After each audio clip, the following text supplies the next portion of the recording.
Life's full of circles, isn't it? Moments that really tie the whole experience of being alive together. Experiences you have, both positive and negative, re-impacting your life at a later date in different ways, both positive and negative. It really gives a sense of completeness to the whole being alive gig, right? Over 10 years ago, in the year of our Lord 2011, I got to experience firsthand the reveal cycle for Sonic Generations, a game made for the 20th anniversary of the series that aimed to take a look back and properly celebrate Sonic's history. I'll never forget that first trailer. Coming home from school, logging onto Skype and having a friend excitedly inform me that a trailer for the next Sonic game was out, urging me to watch it ASAP to see who jumps out. Seeing classic Sonic leap into frame after some fancy footwork from his older self set my excitement at a fever pitch from the off. Couple that with the gameplay trailer that released a week later, and we were riding high. 2 Sonics, 1 epic adventure? Green Hill Zone is back, and playable in both a classic 2D and reimagined as a boost level? If that's what the crack's gonna be for this game, what other levels will we see? In our Skype calls that week, the speculation was rife amongst me and my friends. We threw out all of our favourite levels, postulating whether or not they get featured in what presumably was a best-of compilation of all of the best levels from past games. Egg Fleet? Surely. City Escape? 100%. The Twinkle Park? Perhaps. It was at that point in the evening, one of us announced someone online had uncovered a leaked level list containing every boss and level in the game from this game's official website. Oops. While we thought some of the choices were odd, Speed Highway, Seaside Hill, this list had to be fake, right? It didn't do anything to dampen our spirits, and after subsequent trailers outright confirmed that initial list to be real, we were still unbelievably excited. Being that Green Hill was the first reveal, the second level had to be something a bit more modern, while also being incredibly popular. That's when E3 gave us City Escape, the most logical choice for a second reveal whose trailer not only shows off classic Sonic hanging 10 and hanging 5 on a skateboard power-up, not only shows the gun truck crashing the place big style with its newfangled rockets and buzzsaws, not only ends with a teaser of Rooftop Run from Unleashed as the next level, but is also set to Na Na Na by My Chemical Romance, which, for a level where Sonic is running away from the government, it couldn't be more of a perfect fit. The months roll by, and in the 5 months leading from the City Escape trailer to the release of the game, they showed off what they would call era trailers. These showed off the 3 levels that would make up each part of the game, alongside the music for both the classic and modern variant of one of the levels mixed together for the sake of the trailer. Let me tell you, the classic remix of Speed Highway was insane to hear for the first time. You turned the level from the late 90s game into a clubbing song? Magical. Nothing can compare that modern trailer though, taking a song from what was, at the time, the most despised game in the whole series and placing it front and centre as if to say, yeah, we even made this good, was such a monumental display of confidence. There were 2 more trailers after this. A boss's trailer set to a cool bit of music that's totally original just for this trailer and isn't the final boss theme, shows off some updated looks for some classic fights and gives us the main antagonist of the game, the Time Eater, as it rips apart Green Hill. The CG in these trailers was so cool, I can't wait to see it in game. Lastly, we had a launch trailer. It didn't show off too much new, but recapped effectively the breadth of the experience we've been waiting so patiently for. At long last, the day came. I rushed home from secondary school on November 1st to finally have the chance to blast through the game I'd been eagerly awaiting since February. And after a svelte 4 hours, it was class, mint, amazing fun. Generations was one of the most well-received games in the entire series. Its little Topps fan favourite list got major praise for its level of boss design, as well as its star-studded soundtrack of mainly remixes of tunes from Sonic's past. The only real gripes people had were classic Sonic, while being fun, not being 100% accurate to his Mega Drive self, the story that was touted to be fittingly full of throwbacks being basically non-existent, and the game being, as I said, 4 hours for a first-time run, and that's not 100% or anything, but 4 hours is still very measly for a first-time run, and nowadays a full playthrough, start to end, is 2.5 hours, and that's with cutscenes, which is crazy. At the time, though, people didn't, still don't particularly care. The content Generations was packing was so fun and replayable that the fact that it could be beaten in less time than it takes me to make a delicious Sunday roast, Sunday, isn't a defining factor in the legacy of the game. Like many others, I love Generations still, and while it isn't perfect, I still enjoy playing the odd level from time to time. Here's how I'd rank the classic, modern, and the bosses. The last half an hour is dog water outside of the two modern era boss fights, but the level design of the modern stuff, including more platforming than Unleashed and Classic having a proper hop and bop rhythm to his movement and stages, really help to tie it all together. It'll maybe get a deep dive someday, but until then, I'll just leave you with the knowledge that Egg Dragoon is the best boost boss fight. I'd skipped out the reveal cycle for colours. I was in secondary school when that game was releasing and had sworn Black Knight would be my last ever Sonic game so I could seem cool and grown up just in time for year 8. Still asked for the game for the Christmas it came out though, whoops. Generations reveal cycle as a result felt like different gravy, and by the end of it we'd seen a lot of the game, done a lot of speculating, and had garnered a lot of excitement. All of this, and the context of the following 10 years of the franchise, makes it so baffling for me to say that in 2024, they pulled the exact same thing off again. The reveal of Sonic X Shadow Generations caught everyone off guard. Following Colors Ultimate, people were skeptical for more remasters, but wanted an excuse to play the likes of Gens and Unleashed on modern consoles. Leakers had been talking about Generations port and a new Sonic in Shadow game, releasing this year in time for Sonic 3 coming to cinemas to act as cross-promotion, but few expected these two rumours to be one and the same. Yep, there he is, crashing the original trailer and reinstating himself as a playable character, and let me tell you, people lost their heads. I was in the pub with some friends when this was revealed, so to go from being sat there sipping a lovely few pints to then freaking out over the fact of, oh my god, there's new Generations levels coming, Shadow's gonna be playable, he's back to doing cool things in Black Doom, they're bringing him back! Immediately, it was like being back in 2011. We were getting a second go-around on Generations. What would change about the base game? How long would this new Shadow content be? What levels are we getting this time? We already knew one, and a boss from the initial trailer. What many presumed to be Final Rush and the Bio-Lizard, both from SA2. Would each game from Gens be getting an extra level? Or with this game being so explicitly linked to Shadow, would it only be from games relevant to him? They can't pass on Egg Fleet twice, right? Speculation and hype culture has changed considerably since the reveal cycle of the original Generations. It's no longer sit there and speculate based on what you're shown and what little stinger is at the end of trailers. Nowadays, it's analyse every frame, deduce Shadow's movement speed from a 3-second clip, glean whether the level design is good from one screenshot, and Outer Frontiers, despite being a net positive for the series as a whole, featured boost controls which were incredibly stiff.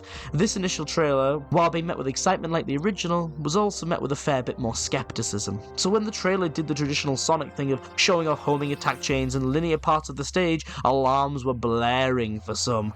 How this game looked and played would also serve as a litmus test to see how much Sonic Team had learned from Frontiers, in which the more original stages were praised as the best in the game, but were also seen as being a far cry from the exceptional levels from Unleashed and Generations. But this time, the excitement was muddled a bit more, and that's because of Sonic Team's track record. Then, the second trailer came out, and seemingly those doubts all went away. The equivalent of the original Generations E3 trailer, debuting at Summer Games Fest alongside a demo being recorded off screen by many, dissolved the doubts that most had. This gameplay demo showed off the level length of the Arc level was over 4.5 minutes, a major improvement from the lengths of Forces and Frontiers levels while utilising the same boost formula.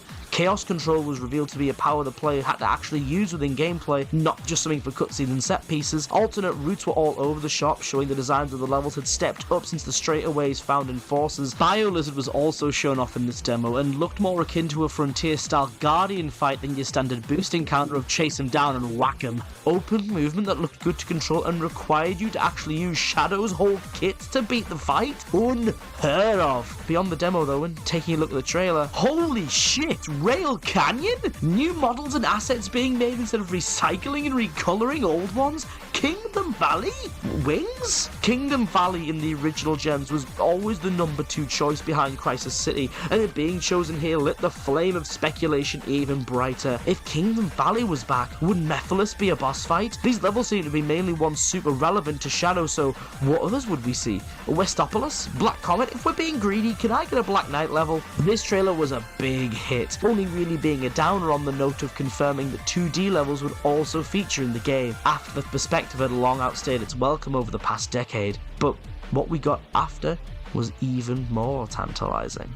A couple of months later, after some screenshots confirming the open zone from Frontiers would be how the white space from the original gens will be represented, and simply stating the intention of DLC to be made from the game, which in of itself is nuts after gens never got any proper DLC stages, we got what is probably the best trailer. The reveal of Shadow gaining wings during the Summer Games Fest trailer gave way to the Doom Powers trailer, showcasing the multitude of abilities Shadow would unlock throughout the adventure, giving us glimpses of what we thought to be Sunset Heights from Forces and Chaos Island? Frontiers was only 2 years old, and it was a real surprise to see the open zone translated to an actual boost-style stage. The trailer ending with the appearance of Metal Overlord from Heroes as a boss. The more they showed off, the more there was to freak out over, more to praise, more to look forward to, and it was exact inverse of everything that had come out after gens, aside from Frontiers. A story trailer would air during Sonic Central in September, confirming Sunset Heights was indeed the level briefly shown off in the Doom Powers trailer, giving us a snippet of the story with Black Doom endeavouring to sway Shadow to his side, climaxing with Mephiles the Dark from 06 after months of speculation being confirmed as another boss fight, and confirming that Shadow, while exploring the open zone, would be able to find and have conversations with Maria and Gerald Robotnik. An extra little trailer was also shown off during State of Play, which showcased the DLC from the game, based on the plot of Sonic 3 and having a new skin for Shadow to be used within the adventure inspired by his movie 3 appearance, as well as being voiced by Keanu Reeves. This was drawing prior revealed skins for Sonic to make him look like his SA1 self, and get this, the beta design for Shadow, Terios, being a skin for our favourite friend. In the interim of those two trailers, we'd had confirmation of things like Ian Flynn of the IDW Comics and Frontiers being brought back on as head writer, and the length of the game being compared by the team to the length of the original Generations for a first-time run. This wasn't just a simple little expansion anymore. This was a whole-ass Generations sequel being packaged with the remaster, and each trailer was leaning further and further into prioritising the Shadow campaign because of how anticipated it was. Prior to the final launch trailer, we received a 3-part animated short series called Dark Beginnings, also written by Ian Flynn, and if you haven't watched it, I would ask you to pause, and I don't do that often. I don't say leave my video, go watch this. Pause, take the 15 minutes to just go and watch it this down second. The 15 minutes it will take to watch through in its entirety is packed with some of the best action and characterization of the wider cast we've maybe ever seen. It has the fan base as a whole reeling even months later, and off the back of these shorts debuting, the community was reaching a fever pitch in anticipation of Shadow's big day out. One launch trailer which neatly, like the original one for Generations, showcased wholly the adventure we were going on with our favourite little fella. The game released October 25th, the 22nd year of a freak who got early, and they did it. They got unanimous praise from fans and critics alike for the first time since 2011. It was a miracle, it was amazing, it was deja vu. They've managed to simply do the Generations reveal cycle again, getting fans on side from the get-go and not letting them breathe a word of criticism without either settling their doubts or addressing it outright. Like when people said the Japanese box art looked so much better, and weeks later they announced that explicitly due to fan outcry, it would be available in the West via reversible cover. It was really cool to see them listening. A reveal cycle, though, is just a reveal cycle. And while the game was raking in the praise from friends, fans, and critics, I still want to see how I'd find Shadow's first solo outing since 2005. There's a lot to unpack here, so let's chat about Shadow Generations.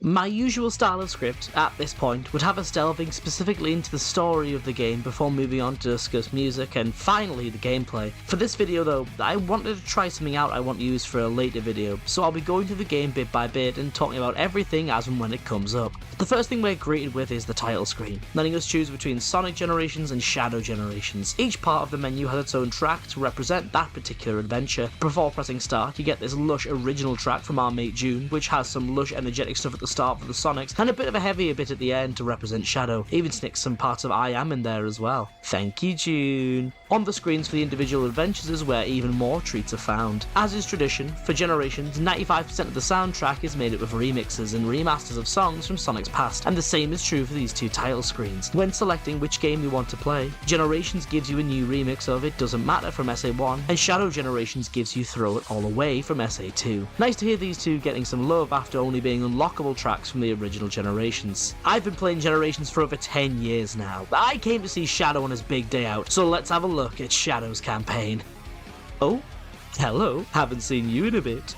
The Shadow Generations menu itself offers you traditional options like New Game, Continue, and Options, but also features Shadow's story. This is a neat little recap of the major events in Shadow's life, particularly SA2 and Shadow's own game, giving a refresher for what's really key to this character for long-time fans and enlightening newer Shadow enjoyers on what they may have missed, presumably in time for the movie releasing. I can imagine people not aware of what goes on in Shadow of 5 were probs a little taken aback by some of the stuff from that game. Yes, he has 2 dads. No, they don't speak. Just like Year Mon, Year Da, Year 7. It's only like 2 minutes long, but uses all in-game models to recreate these key moments as stills and even takes some inspiration from certain pieces of Sonic Channel art as well, which is really nice to see in-game. The last shot being a remake of the intro sequence of Shadow of 5 without dying Sonic lying there is funny to me. I don't really know why, it just looks a bit odd without him. After a delightful jaunt down memory lane to be shown for the 9th time this year that Maria does in fact perish horribly, the other 5 times being in Sonic Symphony in London, they showed her dying 5 times, everyone cheered each time, and the rest being in the Sonic film, we're ready to begin the story. We open on Gerald and Maria, 50 years ago, bringing the ultimate life form, our favourite little fella,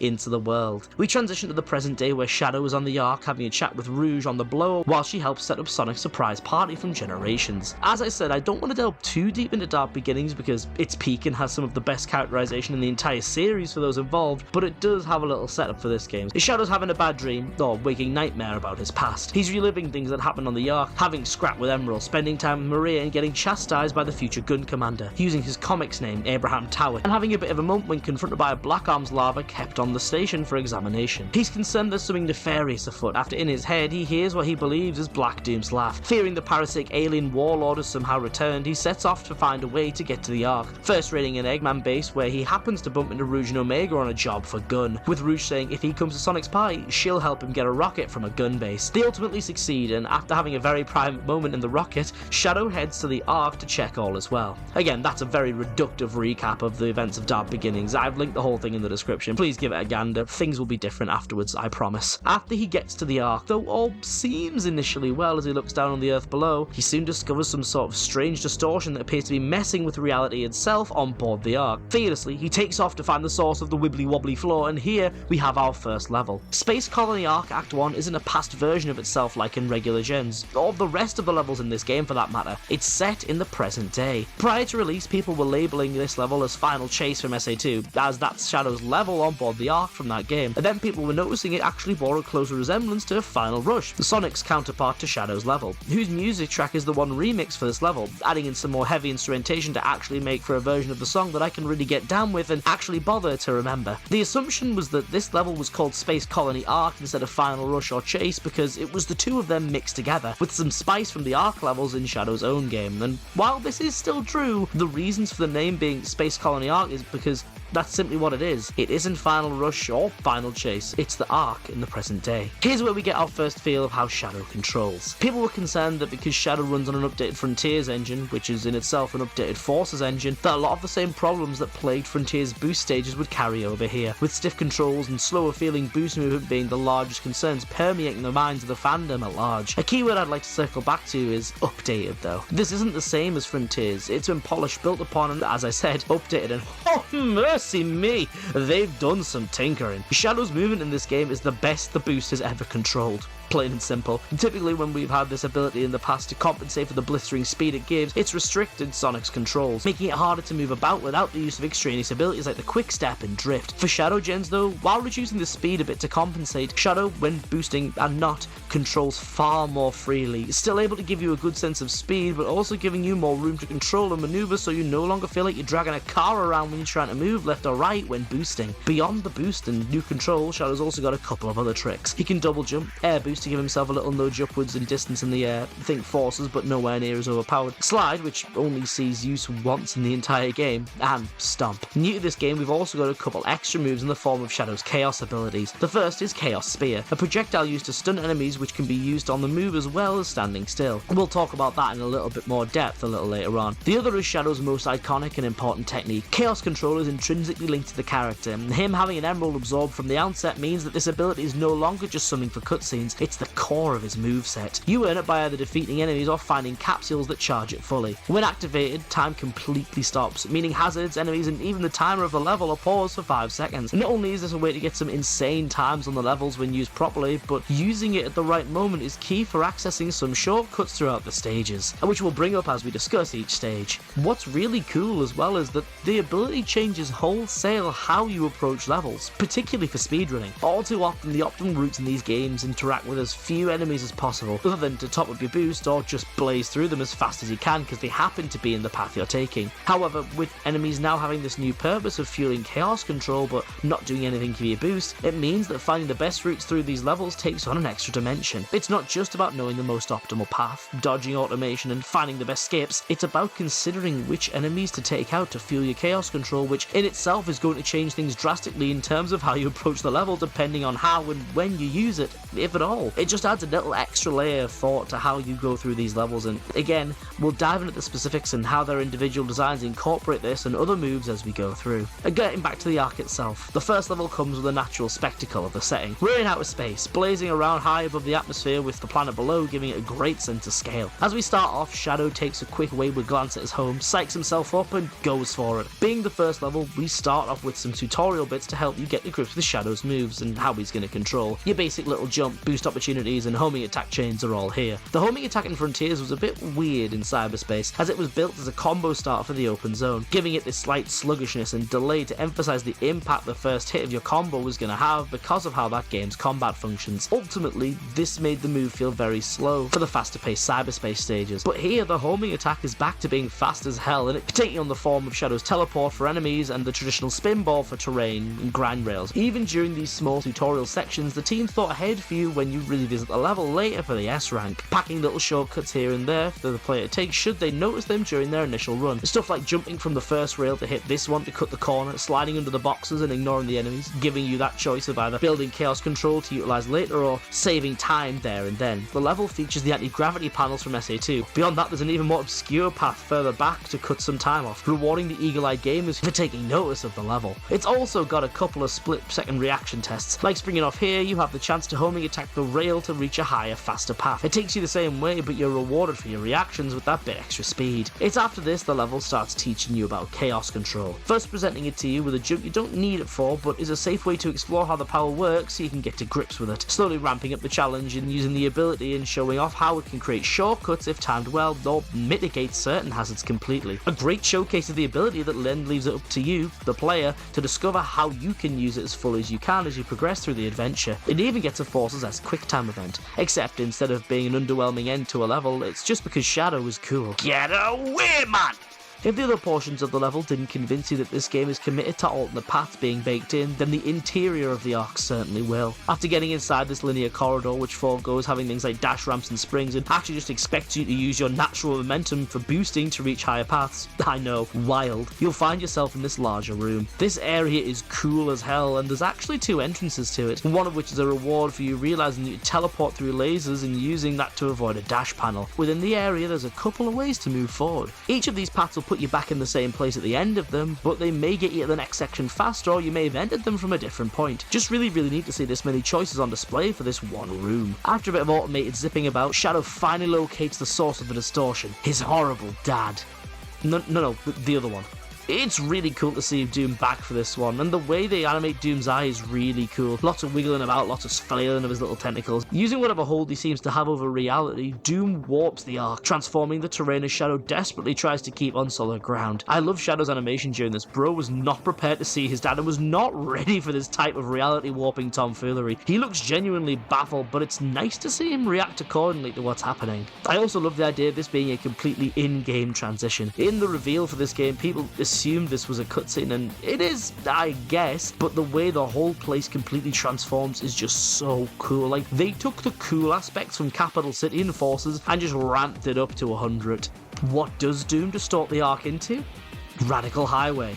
Or at least some form of it. The level now takes a linear approach, but keeps this set piece completely playable. Shadow chasing down Doom's Eye through this messed up version of his first ever stage. They still have a couple of extra side paths for the eagle-eyed among you, but they're not going to take you any different areas, just get you moving along faster or slower depending on the path you take. As we move through this part of the level, it was nice to see the conversations from forces are back here, Doom taunting Shadow throughout, with Shadow demanding answers on how Doom's even here. This, I don't think, is fully explained, but my presumption is that the lava we see in Dark Beginnings wasn't killed during the Ark incident, so it just spent the past 50 years growing, and after Doom's defeat in Shadow 05, as the Black Arms are a hive mind, he was able to appropriate that body and grow back to full strength. Our pursuit of dear old dad eventually takes us sliding down a toppled building, and this is definitely the weakest part of the stage. It controls okay, but the jump ramps feel very awkward and the sliding itself just isn't as fun as running. And that said, I like how this fits the stage and what Shadow's going through. He's struggling to find his footing and doesn't have control of what's going on. Can't find a solid foothold to properly pursue Doom, so he's having to bend to the will of the level, which also means bending to the will of Black Doom since he's the one distorting it. We smack a few baddies and give Doom a quick homing attack which sends him running, but not before he drops a trinket in the shape of the Black Arms insignia. The Shadow's facial animation here is really nice. Bro's ready to scrap with his pap before he makes his escape. The first time round when you first receive this insignia, Shadow's eyes track it as it comes towards him, but in subsequent playthroughs when Doom doesn't drop that same collectible, Shadow just locks eyes with his dad. It's just a really neat little change that you wouldn't think they would do, but they do it. It's really nice. With Doom gone, reality's able to reset and we fall back into the Ark, reaching the end of the first level. Zoinks, that was long, right? That's over 1700 words, a third of the current length of the script at time of writing, just about the Ark. Discussions of the other levels probs won't be as long, and obviously I won't have to discuss the controls as much, but I also want to highlight just how effective this first stage is in setting the expectations of what's to come. Meaty length of over 3.5 minutes even after a couple of attempts, incredible spectacle with nice characterization moments weaved into the gameplay, and above all else, some really effective tutorialization of the mechanics of the game.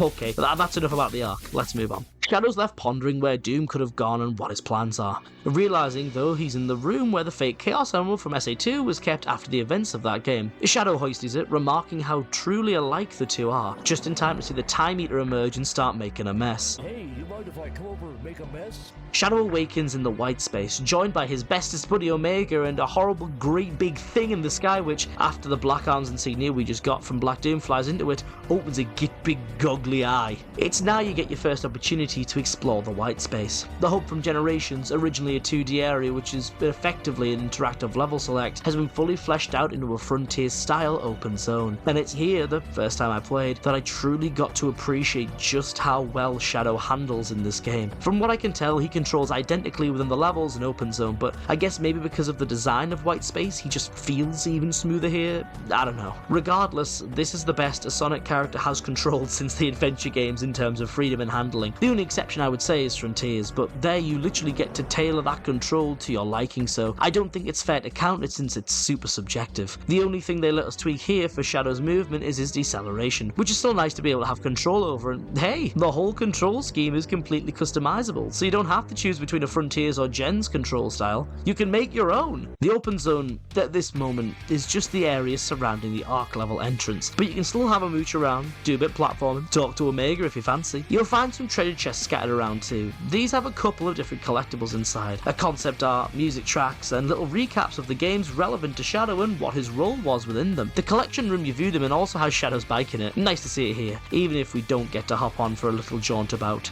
That would have been an unreal 100% completion objective. To open these chests though, you'll need to be grabbing the collection keys hidden in every level. These replace the red rings, and honestly, I'm a far bigger fan. There only being 3, they're more deliberately hidden, being used as a reward for exploration or staying on the top path. It's nice to have a collectible that's practical in a way outside of get all 10 trillion throughout the game and you can play as Super Sonic, which Super Sonic's a cool reward, but like 10 trillion red wings for one golden boy, it's not an equivalent exchange. You won't have enough collection keys to open every chest in the area right now, so we'll continue chatting about white space later as it opens up more. For now, let's get into Space Colony Ark Act 2. This level opens up with the horrific realization 2D stages are still here. You might have noticed that Act 1 lacked any side-scrolling sections, meaning it was fully 3D. We saw this also to be the case for the DLC levels in Frontier's final update. But here, to be more in line with Generations, every Act 2 is also 2D. While I'm not a big fan of the 2D levels we've experienced since Generations and would have been overjoyed if every level was fully 3D, I can at least understand why they're here in this game since it is tied intrinsically to Generations. Space Colony Arc Act 2 helps you get used to the shift in perspective you'll be seeing in the second act within Shadow Generations, bringing you in with a straightaway, busting some bots and a quick set piece running from the missile. This level really wants you to try out chaos control in this 2D perspective, being implemented in the form of timing puzzles with the missiles to either keep all paths clear or build platforms to reach higher areas. There's even some environmental cues to tell you when the missiles are going to fire to give you a hand too, which is very appreciated. Outside of familiarising you with how 2D is going to feel in this game, the level also helps you get to grips with Chaos Spear and how it interacts with the environment, mainly being used to hit switches, rewarding you with a continuous state of flow if you use the spears effectively to open doors in ample time. The music of this level is another remix of the theme of Final Rush, but goes for a more electronic/EDM style which we heard in Frontiers. I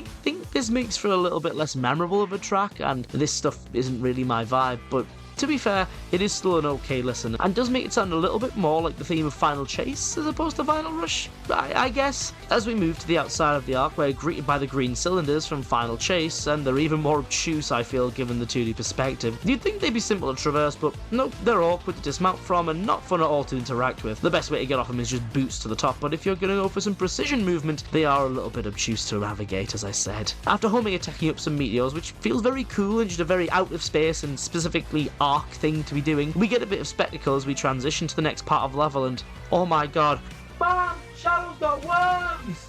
Imagine it, man, having a little jaunt through your gaff and suddenly you're getting accosted by Gunk and Gunge. This lovely little present from Papa gives us a pair of parasitic wings which, while giving us an extra high jump and the ability to glide in the air with our boost, also doesn't agree with Shadow's tummy and takes a ring every second it's active. This is where the level becomes that little bit extra fun though. Taking advantage of this new ability helps it feel a bit more special. On a first playthrough, in subsequent runs you don't get the wings, as when we see Shadow leave the level, pondering what the frick caused him to mutate like that, we see the goo leave his system, robbing us of our pair of parasitic paragliders. Taking a moment for himself, he stares out over the white void at some towers in the distance, but as he uses his ultimate eye forms to focus on what little he can properly see, he catches a glimpse of Maria? On the other side of the water, separating the two, shrouded in fog, Maria makes to move towards Shadow before being called back by her grandfather, Professor Gerald Robotnik. Shadow is obviously pretty stunned at what he thinks he's seen, but quickly recomposes. I really like the lighting in this scene when it pans to Maria and Gerald. It gives a very dreamlike, illusory vibe that, while we know it is probably the real deal, feeds into Shadow's perspective that he's unsure if it is, recomposing after putting it down to being one of those visions he's been having recently and building anticipation for us as the audience for their eventual reunion. With the arc restored, Shadow is gifted a Doom gear, and after we use our camera to locate this sealing device, which if you interact with previously, Shadow remarks, "Something calls to me." the sealing device takes our new trinket as payment and cracks open. The same black goo emerges from the broken device and makes a beeline for Shadow,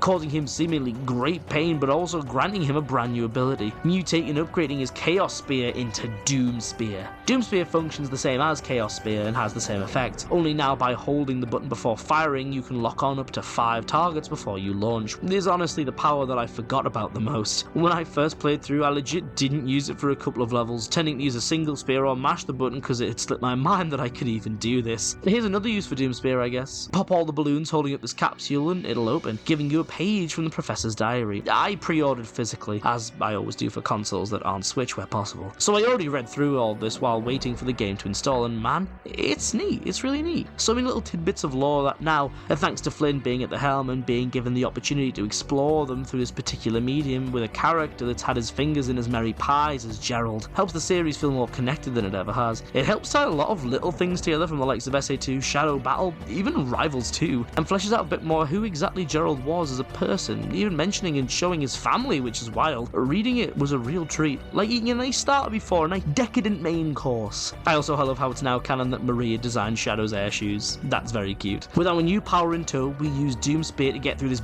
big old door and expand white space a little bit more to reach the next area. That's how it's going to function throughout the game, basically. You gain a new Doom power and the environment becomes a little bit more accessible. But I'm a sucker for environments that grow, figuratively and literally, as you gain more abilities across and throughout the game. Traverse Town is a great example, I think. Just this cozy little town area that, as you get more movement options within Kingdom Hearts 1, the high jump, glide and super glide, as well as the Trinity abilities and the spells you unlock, the world becomes so much faster to traverse and so many little different bits and pieces open up to you, but only become available once you have the abilities and spells to access them, as well as choosing to actively seek these secrets out. White Space does this to obviously a lesser degree. I mean, come on, there's only a couple of hours in this game. But this first evolution is a taste of things to come. After a romp to the next area and maybe a little rummaging around if you fancy it, we're ready for our next set of levels. Revealed second, which actually looking at it, all the levels play in the order they were shown off, we have Rail Canyon. The hero's representation in base gens, Seaside Hill, is my favourite level in Generations. Tons of alternate paths, some lush little shortcuts, even incorporates Ocean Palace, its Act 2, into the designs of the stage. Rail Canyon, while a banger choice for a second bit of hero's representation, I can't believe we've passed over Egg Fleet twice, is also a level I was most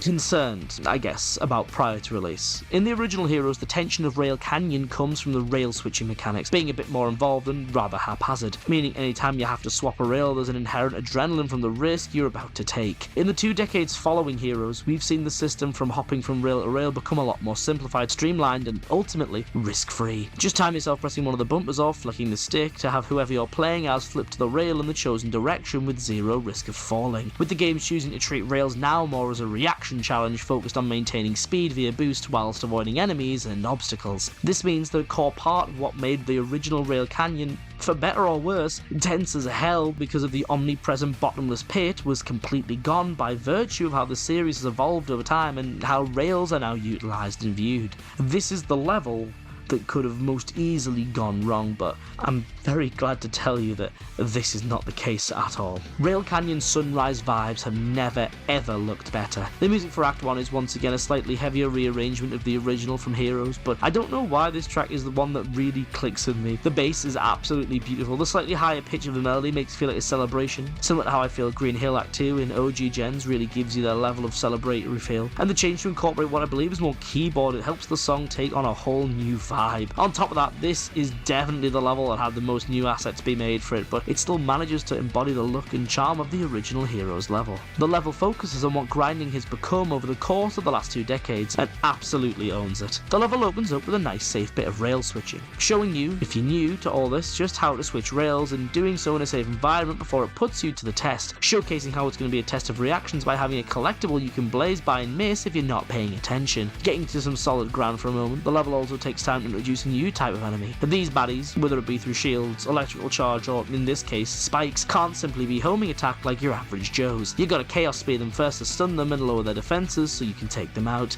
I got caught by this a pretty embarrassing amount of times during my first playthrough, and I'm thankful the game has these dudes about to have you think for once and actually pay attention to the enemies in front of you instead of just mindlessly homing attacking. This also comes into play later on the rails, having the yellow egg flappers who shoot lightning to block paths a couple times, making you extrapolate your knowledge of Chaos Spear removes hazards to something in the moment without maybe realising you're doing it. While we're on the enemies, not only is it nice to see various foes from Heroes get the Generations treatment, but one of the enemies is my favourite things about the level. The Rhinos. In OG Heroes, they were hazards you had to get out of the way of, and while this isn't the case here, being able to boost through them, though muscle memory is hard to forget, they also had another habit in Heroes which they bring with them here. It first shown off in an automated rail launch which doesn't give you back control till after the fact. These Rhinos can destroy the rails. Crucially though, there's a key difference between here and the original. There, they were used as an actual hazard, trying to hurt you and make you fall into the bottomless pits. Here, however, they have a different purpose, giving you, or denying you rather, alternate paths. When I first realized what they were doing with these guys, I popped off. The rhinos will target the rails in front of them or you, meaning they influence which paths will even be available to you. Fail to stop them from destroying the rails with chaos control and whoops, you just lost the fastest route through the level and probably a couple of collectibles. What a clever use of what these guys are known for, which plays into the difference in purpose and status enemies now hold compared to when Heroes came out. They're no longer something to hurt you, they're something to change the way you play. Moving on from my metal mix, the middle portion of the level has you dodging around trains using chaos control to both make it easier to do so and open up a couple paths for yourself depending on how you use it. Will you use it to get around the trains before they block a path? How about using it to make dodging to the far left easier because of the shift in timing so you can access that path? Or maybe you just save it for later so you don't activate it at all and just dodge around Thomas and friends. It's cool to me how much they pack from Heroes into this little section too. The segment with the 3 infinitely circling rails, dodging trains at the station, the giant triangle dive, fan launch onto a higher path. Just such a dense little area with a lot of love for the original packed into it. It's also as we leave this area, heading into this long tunnel where we realise it's the weekend, so it's time to go see Dada Doom again. Honestly, when you're trying to skewer your son with rails, is it any wonder you don't have a world's best dad mug? He drops us back into Radical Highway in a different place and different time of day. This section's pretty straightforward again, but does have a couple of paths. Like if you're too slow at the start, you'll miss your bridge and have to go the bottom route. Or when skydiving, it's possible to access a higher route. Dad spawns clones of himself which can be stunned with Chaos Spear too, and after eating a homing attack out of a skydive, spitting out another insignia and telling Shadow what he's done still isn't enough, he leaves again, presumably to go and get milk and cigarettes. A neat segment, but I think I really prefer the actual Rail Canyon, and speaking of, I love the transition back to it. The tunnel rebuilding itself just in time for the door to open and reveal that gorgeous desert sunrise. Oh, yum yum yum. After a bit more gallivanting in another one of the stations, dealing with more rhinos and dodging some more trains, we reach the end of the line. One of the collectibles being hidden atop the station is neat, and we finished Rail Canyon. For the level that could have most easily gone wrong, they really did stick the landing. I enjoy it a lot, and that's also true for Act 2. Given the danger of falling off the rails any other way than right in front of you is completely gone thanks to the 2D perspective, this level really bigs up the alternative paths, having the higher path visible for a good chunk of the level from the lower route. You could have been up here, but you're shite! This one has a couple of nice little callbacks to Sea Bottom Segway or the late open zone challenges and frontiers. Having these circular rails you have the time getting off of, or go absolutely wild with the boost and launch yourself off in a wig. Gear up, man! This one also has a puzzle segment or two with the rail switches the level is known for, having you turn certain ones on and off to advance properly to the next area. It also takes wholesale from City Escape Act 2 and OG gens, having the giant trains we see in Bullet Station, which this level more closely resembles and has a remix of, which sounds far better when paired with the level compared to when it was shown off in isolation within the trailers, by the way. The large locomotive rampages through the level and destroys certain bits of it, asking you this time to be quick and utilise chaos control to get ahead of it or ensure you stop it just in time to make the best paths with the collection keys. This one also has some nice perspective switching for its transitional set piece. Ark had this too, but I don't know, somehow going into the actual crags and cliffs of the canyon, barely squeezing through, while automated, does hit incredibly different. It's just an aspect of the level we've never properly seen before. I also love this moment where you're on top of the train as it slinks into the tunnel in the background, only to drop on top of us seconds later as we launch into a last-ditch escape effort straight into the gold ring as it goes off the rails. Honestly, this perspective stuff is really neat. If we're gonna continue to get 2D levels, then stuff like this is very welcome. It gives the 2D levels a grander sense of spectacle than they've ever previously had. 2 levels down bags us another Doom gear in another part of the Black Moon. Cheers Omega for the lore there, coming open thanks to our spoils from Black Doom. The characters we get in the hub to converse with are Robot and Cubot, who Eggman abandons at the end of Colours to pursue the Time Eater. It's dead cute that the characters Shadow gets to interact with in this white space are those who aren't present in Gens. Gives an explanation as to why explicitly these characters weren't present in that game. These two give you a side quest for the hub world, collecting all 80 of their nuts and bolts to assemble a rocket so they can escape white space, and while the end result is very not worth it, it does still add some more depth to the white space. With the next gear exchange at another mirror, we get ourselves another Doom ability, giving Shadow the bright idea to batter certain enemies, exclusively Black Arms, and launch them away before following up with a teleport and smashing them down. Doom Blast, when I first saw it revealed, had me thinking it was an optional homing attack animation for larger health enemies, but its actual use is crazy cool. You have to determine where to aim the enemy before Shadow kicks them, making for some very cool shortcuts, but also opening up a lot of freedom to make your own routes. The stuff speedrunners have already done with this thing is absolutely crazy. I tend to just stick to the given paths, but, you know, I've deviated a couple times as well, for some superb effect, I might add. You know, I go off the rails sometimes.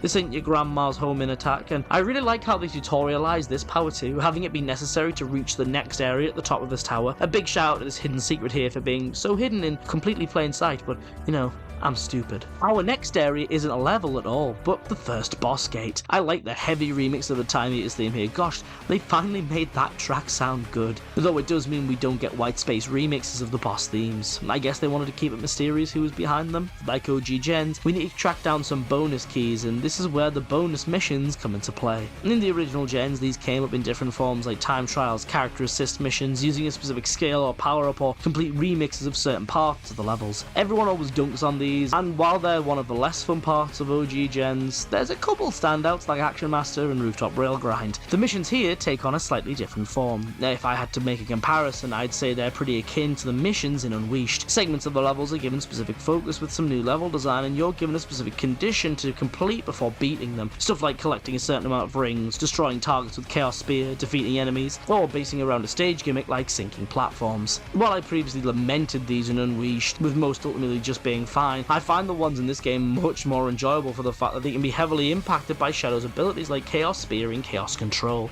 Each level only gets 2 missions as well, meaning the 2 we get are better designed and more focused than the ones in the likes of Unleashed or Generations, because they had to only create 2 acts for every stage. Some of these are genuinely fun to speedrun, particularly some of the hard mode challenges. Yeah, spoilers. And when you beat the game, one of the challenge acts per level gets a hard mode, and honestly, they all improve on the base challenges, adding a level of genuine challenge to them. Also, similar to original Generations, when you beat these levels, you can ring the bells above them to spawn a music note. These come in blue and gold, blue giving you a piece of artwork for the collection room, and gold giving you a music track you can swap out in any level for. There's some really niche picks in here, a lot of stuff from Shadow of 5, which is neat. Waking Up from Magnify was a real curveball, but a super pleasant surprise to see featured in a game again. With your boss keys at the ready, we return to the boss gate for our first big fight. Biolizard is a pretty logical idea for the first boss in the game, one of the most poignant shadow fights there is. Him confronting the creature that was originally created for the same purpose as him, his older brother, and a reflection of Gerald's desperation to cure Maria. In Gerald's journal, it's noted that the Biolizard is a salamander, chosen for its regenerative properties. In the hopes of using this creature's genetics to cure Maria, this poor little thing was pumped full of chaos drives, yeah, the ones you feed the chow, and this is what happened to it. Its body growing rapidly because of the power the drives gave it. It was moved into the bowels of the Ark as none of the labs could physically contain its gargantuan size, and the life support was installed because the thing's body physically couldn't handle the new form it was mutated into. Gerald's desire to cure Maria put this little fella through unimaginable trauma, and this additional lore gives an air of sympathy to the monster, but we still need to batter him, so we'll put that to the side for now. I love how in the pre-fight introductory cutscene, we see the Biolizard chaos controlling in a la SA2, but physically see it mutate and take shape as it warps in, before delivering his iconic scree. The fight begins the same as the original, with an all-new version of Supporting Me rearranged by Richard EEB, which is really neat. Big Lad starts off in a traditional manner, trying to chase you for a chomp before having a go at you with his behind and eventually settling on his big balls to do the trick. They've taken the gaps out of the arena, so there's no more being randomly swept away, which feels appropriate since the fight's gone from being the penultimate fight in one game to the first in this one. Since, like I've said, Shadow controls super smoothly, it's a complete breeze to get away from him and then react to his other appendages being the next to try and hit you. A quick double jump over his 5 energy spheres, and you've got a one-way grind into his life support while he sits there and has an asthma attack. It's after this initial familiarity that things start to get the proper Generation style remix treatment. Well, in spirit at least, as this fight is actually more akin to a Frontier-style Guardian on a grander scale. The arena opens up, with the lethal lizard mutating some split wires on its life support with the help of the traditional Biolizard bubbles to make himself a snazzy set of arms. Now he's ready to hit the town, and by town I mean you, and by you, he'll do a quick dodge and jump over the shockwave and clatter his brand new parts till they break down back into bubbles, creating a handy-dandy pathway up to where it hurts most. The freedom of movement we have here once again makes the maneuvering and dodging around his attacks pretty simple, but honestly, it's just marvellous to have a fight like this in a Sonic game. I'm really glad this and Frontiers try to move away from every boss just being chase the bad guy. It's just really refreshing after 10 plus years of mostly just that. Also, I love how the Biolizard's head follows you during this fight as you move. Just a cute little detail. He just wants to look at his little brother. Shadow's dialogue during this also adds a lot of the atmosphere. Him calling the Biolizard an unfortunate creature and promising to end his pain. Getting aggy when it continually tries to strike back, inferring that it's better off dead because of the existence it's been given, even thanks to Gerald's meddling. Tortured soul, I will end your suffering. Stop struggling and cling to a cruel fate. I'll show you which of us is the true ultimate life force. After having a couple of goes at him, including him leaping into the air where it's the optimal time for a bit of chaos control to have an easier time dodging, if needs be, he's had enough of getting attacked by his little brother and launches onto the wall to initiate the final phase, joining with some cables which plug directly into his life support to help him feed off the energy of the Ark itself. We can't hit back at Biolizard while he's hiding up here. Instead, we have to use Chaos Spear to destroy a barrage of projectiles as he hurls them towards us. You can beat this bit standing still and just mashing Chaos Spear, but it feels cool as hell to move around while doing it. Just watching Shadow glide around on his skates and doing a little leap as he throws the spears, the quality of these animations really adds a little bit of extra flair. After building up enough chaos control, the game will start the end of the fight, with you having to use the ability to send this death ball looking Biolizard bubble back at him. Hey, look at him go! Shadow's doing cool things to hurt his enemies and I'm so here for it, man.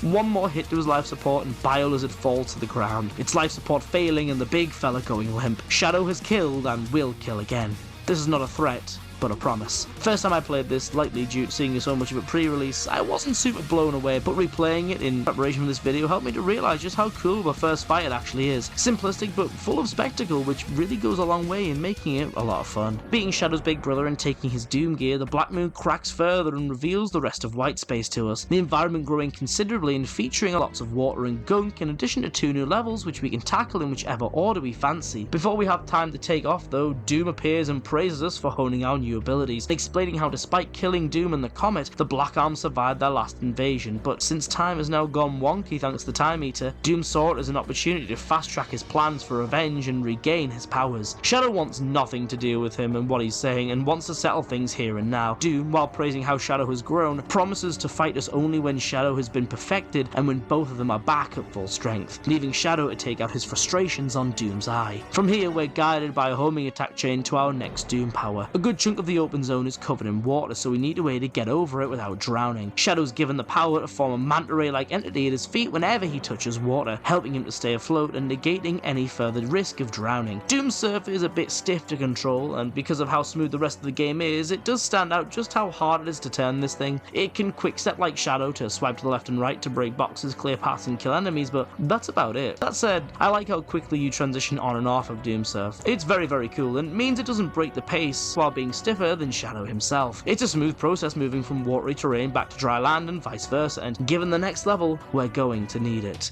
Kingdom Valley is the perfect pick for a second 06 level to be remade in the Generations style. Stages were chosen for Generations based on a few criteria: popularity, story significance, and significance to the game or series as a whole. Speed Highway was chosen because it was the first ever level shown off for Adventures, so it's significant to that game and its history. Rooftop Run was chosen because it was overwhelmingly popular. City Escape for a combination of story significance and being the Sonic level for a lot of fans. Kingdom Valley ticks all 3 of these boxes. It was the level primarily chosen to show off and demo 06 prior to the release of the game, as well as being in the earliest trailers for it. It, alongside Crisis City, are the most popular levels from that game, and it's a location significant to all 3 characters in that game for different reasons. For Sonic, it's where he fails to save Elise. For Silver, it's his turn to align with Sonic, and for Shadow, it's where he first encounters the villain of his story, Mephiles the Dark. So yeah, excellent pick. And when it was revealed to be in this game, I freaked out. Kingdom Valley is bluntly an exceptional level. Just getting it out there right now, it's absolutely brilliant. And since we've had 2 levels to get used to how the game plays, and we've had ample opportunity to adjust to most of our powers outside of Doom Surf, which we just got, the level takes a step back from holding one's hand and allows you to use Shadow's abilities and express your play skill by it being the level in the game with the most alternate paths. We open up with Shadow getting dropped off by one of the eagles which inhabit the valley, and I actually want to use this time to highlight something I'm not that big a fan of. Not specifically with this game, but it's something that this game doesn't go out of its way to fix. I think Shadow's boost animation of him just kind of flying has always looked stupid. Yeah, you can explain it with him activating the air shoes to blast forward, but there's never been an effect or change to the shoes to show that this is the case. There's mods that are coming for this game to fix that, and honestly, it does look fine for him to be skating while boosting. I hope that's brought in for future games. There's a couple of segments where the camera shifts or follows Shadow closer for spectacle in this level, so I thought this was probably the place to mention my gripe with this animation. After we get dropped onto the stage, we're given the full scope of the valley ahead of us, using one of the eagle statues to summon a rail of wind to start our descent. Launching off the rail, we're shown the path ahead and teased with an upper path. The game has us interact with one of the bouncing ropes and we move forward with no clear way of how to get up to that second path. We grind down a banister and we're shown our first choice on this path. Do we try and launch into a rainbow ring on the right, or play it safe and continue down this lower path? Obviously, the rainbow ring is faster while being harder to get to, but it actually keeps us on the lower path. 30 seconds into the level and we've already been presented with a litany of choices to make, each impacting the route we'll be put onto and the speed in which we'll progress, and these choices keep coming. A bit more bouncing, we're grinding again on the wind, but if you're quick enough and brave enough,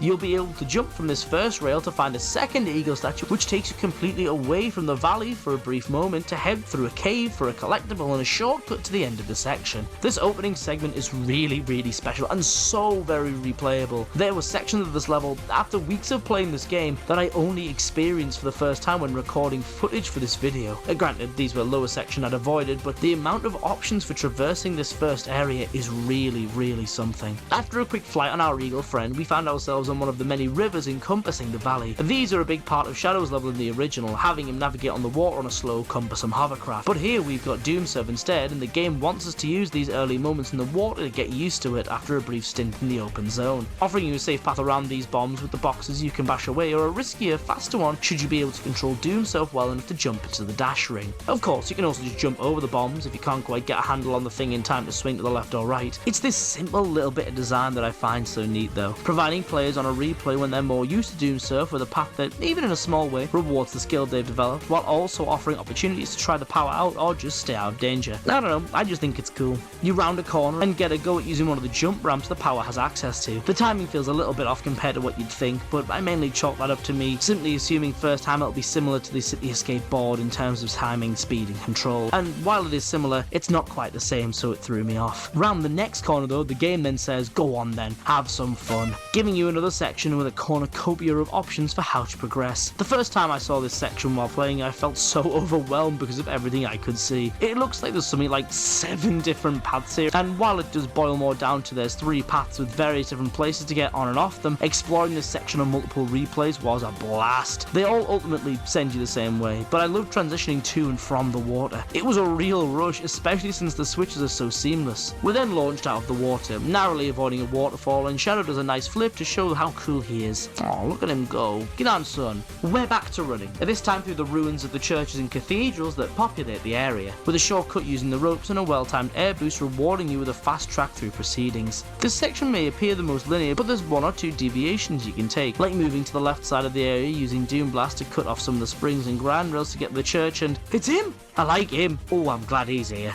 We get ourselves a tiny bit of forced combat to open the door ahead like in the original, but after a couple of homing attacks we found ourselves left with this beefy Black Arms trooper. He's got a shield, and if you do try and homing attack him he'll retaliate with Chaos Blast, so we gotta spear him to break his shield before dispatching him and hitching a ride on the eagle again. I like it when you're Doom Blasting him you can choose to aim a little bit higher to break a ring capsule. Firstly, nice to see these back, and secondly, just a nice little way of incentivizing you to have a look around and aim carefully with Doom Blast. Back in the water we're introduced to something else new, a Bomber Black Arms. We've seen this type of enemy before in the boost games, and at first glance it just looks like to be another chaser type enemy, but he's got a bit more about him, like homing projectiles which actually stand a chance of hitting you. Weaving around his strikes feels cool, and if you use Chaos Control to catch him and Doom Blast him, you're giving a handy shortcut to the next bit of the level. But I actually want to speak on the lower path quickly. If you don't catch the bomber, don't have Chaos Control, or just miss him, which I've done an embarrassing amount of times, you're sent to this area with another bounce rope, but this time the bounce isn't enough. As you hit the rope, you don't go high enough to progress, but bouncing on the rope a second time gives you enough to get up to the next area. But hang on, if this is how the ropes work, could I have always been giving it a second bounce to launch higher? This moment of light bulb moment level design is what encourages you to replay the level after you're done. Every rope in the level functions this way with the second bounce, so now that introductory segment is even more vast than we first thought. So quickly, let's go back. Bouncing on that very first rope for a second time, which is sped up with a stomp, is the way in which you access the upper paths of this area, hiding an entire half of the section design behind a moment you experience later in the level, which is meant to get you thinking about what you already played, is really cool. And the number of paths you have effectively doubled, with you now having wall run segments to clear a path the optional eagle statues and access to Chaos Control earlier than on the lower paths. I absolutely love it. After having that realization about the ropes, we're back to some grinding high above a large bottomless pit. The game now asking you to dodge hazards on the aerials before giving you the chance to test out your hypothesis about the ropes, and rewarding you with a shortcut for trying it out, reinforcing the player for using their brains, which is cool because we haven't had that in quite a while. We run, or if you're boosting, fly down the church, the game making you homing attack the eagle yourself to take you to it, and we get another go at interacting with the bomber Black Arms after doing a little zip with Chaos Control a la Shadow 05. Catching this guy gives you access to a route which completely takes you up and out of the water, which is cool, also allowing you to zip straight to the end of the segment with Chaos Control if you've saved it up. This takes us to the end of the level, a recreation of the max speed area from Sonic's version of the stage. No one death hits here though, instead your quick reactions will net you some speedier alternate paths and collectibles, and weirdly, the level ends by showing off the new quick step, holding the button causing Shadow to slide along the floor diagonally. What a stage, man. A bit of a weird final challenge, but the rest of the level is phenomenal. A real testament to how the alternate path design of the series is still so brilliant and can be utilised to tremendous effect. It's varied, fast, grandiose, and above all, captures the spirit of the original while changing and remixing the design of the areas wildly. Absolutely brilliant work, honestly. And this brilliance also permeates Act 2, which, after Act 1 chooses to more remaster the original Kingdom Valley theme, decides to turn up the violins and add a thumping beat to what is honestly the best 2D stage we've ever had. There, I said it. Kingdom Valley Act 2 is the best stage we've ever seen from a 2D perspective in a boost style game. This stage is all about traversing our way through the valley, heading through the cathedrals, scaling the outer walls, climbing the towers, and man, that sense of scale and verticality this level has is so cool. Starting you off on the ground and offering a couple of alternative paths with the stomp and the wind, the level is then transitioned to the walls of the castles inbuilt within the valley. Here you're clambering up the walls and have the opportunity to use Doom Blast to aim and activate wind rails to progress quickly with, encouraging you to take a moment to aim the power instead of just using it to clear out enemies. Inside the castle you're navigating around traps like rising and falling pillars and platforms, and opening and closing roofs and floors. Chaos Control comes in real handy here, timing it being essential to make sure you have an easier time traversing the area. The level gives you ample enemies within the cathedral to ensure you have it a couple of times though, which is vital for the end as you attempt to outrun a crusher ceiling which is coming at you fast. Back on the outside we're climbing to the tops of the towers, this breathtaking 3D transition with the eagle gliding between them. Ropes are back and once again reward you for trying different paths out with the second bounce, launching you higher and usually to a faster route in exchange for more time taken up to get there. It borrows a little segment of design from Planet Wisp Act 4 from Colors as we head into its final moments, twisting around the outskirts before continuing our climb. I don't know exactly what it is about this level that makes it so great. We've had other tower climbs in Colors and Forces and even Generations, but this one just hits different. Maybe it's the sense of progression and wholeness of the climb, starting out at the bottom and weaving around smaller towers before climbing the walls, blasting through the interior of a church and beginning your final climb. Maybe it's the level being more than 2 minutes long and giving the ascent time to breathe, the having different aesthetics so it doesn't begin blending into one like Planet Wisp Act 2. You know what, let's go with that. Before you know it, you're hitting the goal ring and it's all over. The level leaving you wanting more, not because of the length being too measly, but because it was so fun and well designed. Finishing these levels frees our friend Big the Cat, the first character since Maria to get any sort of smile out of Shadow, and an absolute machine for some of the dialogue you can get out of him. It's nice to have seen Big transition from someone we laugh at to someone, thanks to good writing, we can now laugh with. His dialogue, as I say, is killer for his optional interactions, and everyone's dialogue changes up after you beat each zone, so make sure you pop back for regular catch-ups with your friends, and Orbot and Cubot. Is it a little late to be telling you this now after we've beaten 3 full stages, meaning you've missed some of the optional dialogue? Yes! But that's the end of the sentence. It's nice to see that most of the characters in this game that we rescue are the ones that aren't present in Generations. Nice to fill in exactly where they were during that adventure. Nothing changes story-wise after Kingdom Valley, and you're not up for a boss next, so we just take a little jaunt over to the right to reach our next stage, one whose inclusion was shocking upon reveal and controversial, given the game that it stems from. Sunset Heights is the level you'd include from Forces, but also, you're including a Forces level? The levels in this game are relevant to Shadow, Ark being where he was born and experiences big trauma, Rail Canyon where he begins questioning if he's real, Kingdom Valley where he meets his antagonist from his campaign, and yeah, he is in Forces and triggers Infinite into becoming what he ends up as, but also he appears in that game for a total of like 15 minutes. There are so many other games and levels that people would have much rather seen over Forces being included. Black Knight, Secret Rings, hell, Shadow 05, this game has no level from that game, but Forces gets included? This literally skips 11 7 years worth of settings and games we could have drawn from. I'd have much rather seen something from any of those games, and this is really out there. I'd have liked to have seen something from Lost World get reinterpreted. I don't know, give me Sky Road and have it be mainly based on Act 2. That level was cool. Still, that's not what we got, and what we do get is... okay, it's still fine. Sunset Heights Act 1 is the most linear stage in the game. This fact standing out all the more after we've just been through Kingdom Valley. The stage is pretty much the only real pick from Forces, I think. It was featured in every trailer for the game and was the setting for every CGI trailer as well. It's the most recognisable location from that game, but I was hoping we'd get some sort of Forces medley level with Infinite mashing up the levels and constantly warping us around like in Capital City. As I said though, despite its linearity, I think this stage is still good. Due to how comparatively recent the game is, and despite it being from 7 years ago, coming up 8 to time of recording, whoopsie daisy, the level feels less like a Generation style reimagining and more of a, look, this is what you could have had. The level doesn't tend to remix the stage layout as much as you perhaps think, but instead fleshes out what's already there. The level starts with the music blaring and this cool close-up shot of Shadow before the camera turns just about in sync with this cool bit of piano in the music track.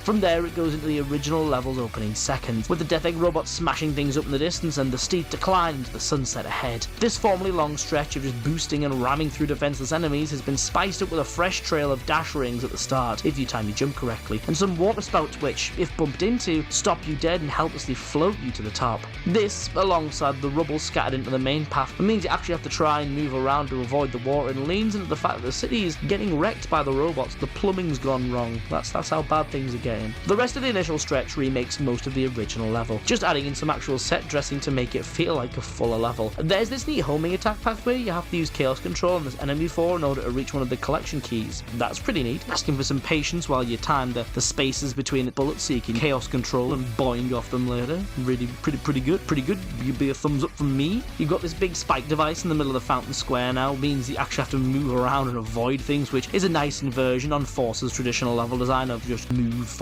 Things get a bit spicier though when we take the zip wire to the next stretch. What was originally a 2D section on the backdrop of the buildings is now a 3D section where you sprint towards a Death Egg robot who's throwing debris into your path. This is a really neat way to actually feature these big buggers in a meaningful way, and this also has one of the coolest shortcuts in the whole damn game. Chaos Control the debris at the right time, and oh look, a lovely little homing attack chain up to a secret top path which cuts the corner off and gives you a collection key. Oh, now that was lush. That's not the end of the robots though, as we transition to a segment incorporating Red Gate Bridge, the Metal Sonic boss stage, where 3 of the devils are doing damage and you're tasked with dodging their leftovers whilst making it to the end of the bridge. One cutscene transition where Shadow gets up close and personal with these dweebs, and we end up in the underground sections most prominently featured in Ghost Town and the lower paths of Park Avenue. These underground walkways introduce us to a new type of Black Arm soldier. This ninja fella creates clones of himself who all have a go at you, and you need to use Doom Spear to dispel them while getting to the real one to stun and Doom Blast him. If you save Chaos Control, there's an upper path for you here to take, but otherwise you gotta stay on the main line and dispel some more clones, some even having a go at you mid-spring jump. This is something I wanted to highlight too.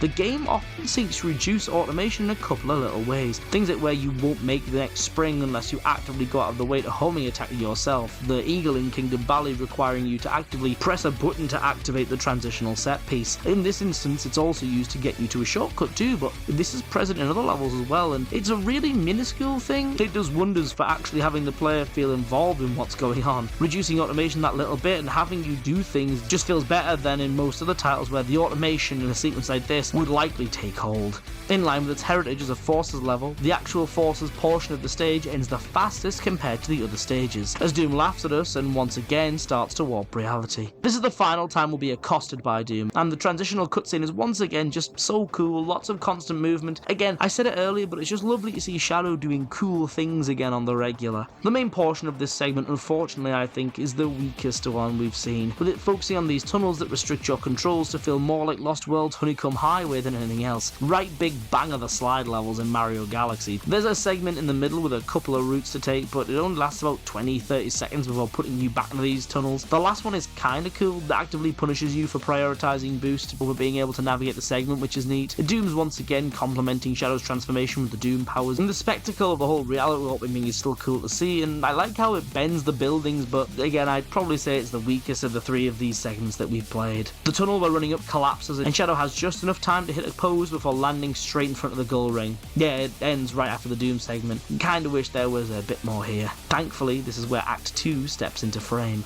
While not reaching the same heights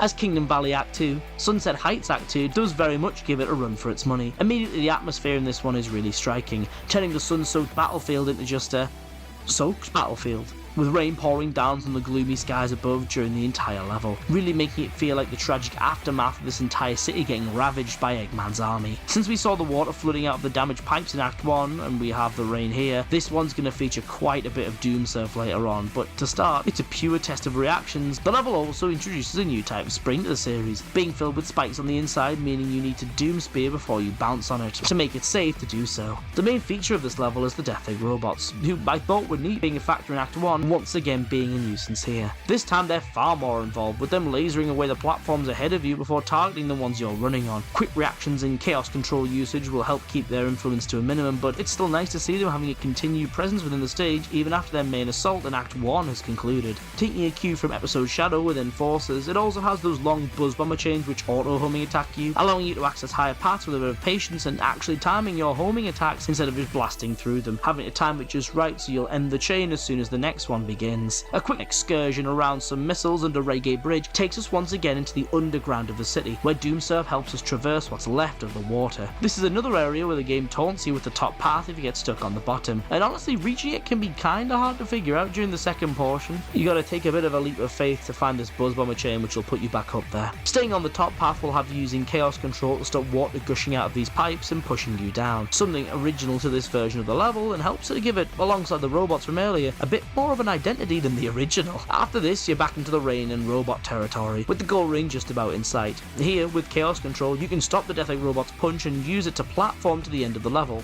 Or, if you're like me and cool as hell, you Doom Blast, rip it off and ride the robot's fist all the way to the goal. You know, whichever you'd prefer. As I said, this one's a real winner for me. In fact, I think I prefer it to Act 1.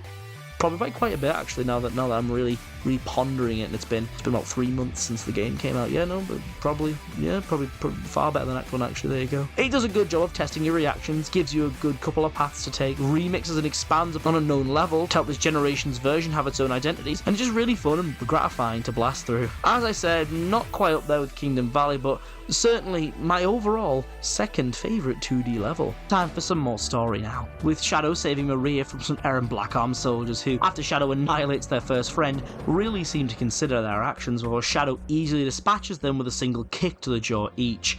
Small thing, but I like how he kicks them into the sky away from Maria, so they have no risk of hurting her off the back of his kicks. Shadow is completely taken aback when he realizes just who he saved. I love the way they animate his pupils shrinking to show his shock as Maria throws herself at him taking a step back as she approached because he's not sure he can really trust what he sees, but as she embraces him, you can tell he realizes she's the real deal. This shock doubles when Gerald shows up, thanking Shadow for saving Maria, and Shadow taking another step back when he sees the Doctor, probably quite stunned to not only see him, but to also have it be the Gerald that Shadow knew from before he went insane. Maria asks where Shadow learned to fight like he did versus the Black Arms, but he doesn't answer, surmising that the two are from a point in time before the Ark disaster and ponders if it would be possible to change their fate. He reassures Maria that everything and everyone will be fine, before setting off to continue his march through white space. Gerald clearly knows something's not right, given Shadow's unusual reaction to them both. This is a short one, but I think it's a scene packed with a lot of nice little details. Shadow's so expressive in this game, man. It's the eyes, they really sell a lot of his emotion really well. After a couple of more missions within white space, giving us the chance to properly do some white space platforming again, up and around the walls of Kingdom Valley, as well as the Clock Tower and Sunset Heights, and we're ready to take on our next boss. To mention again, I really enjoyed this remix of the Time Eaters theme for the boss gates.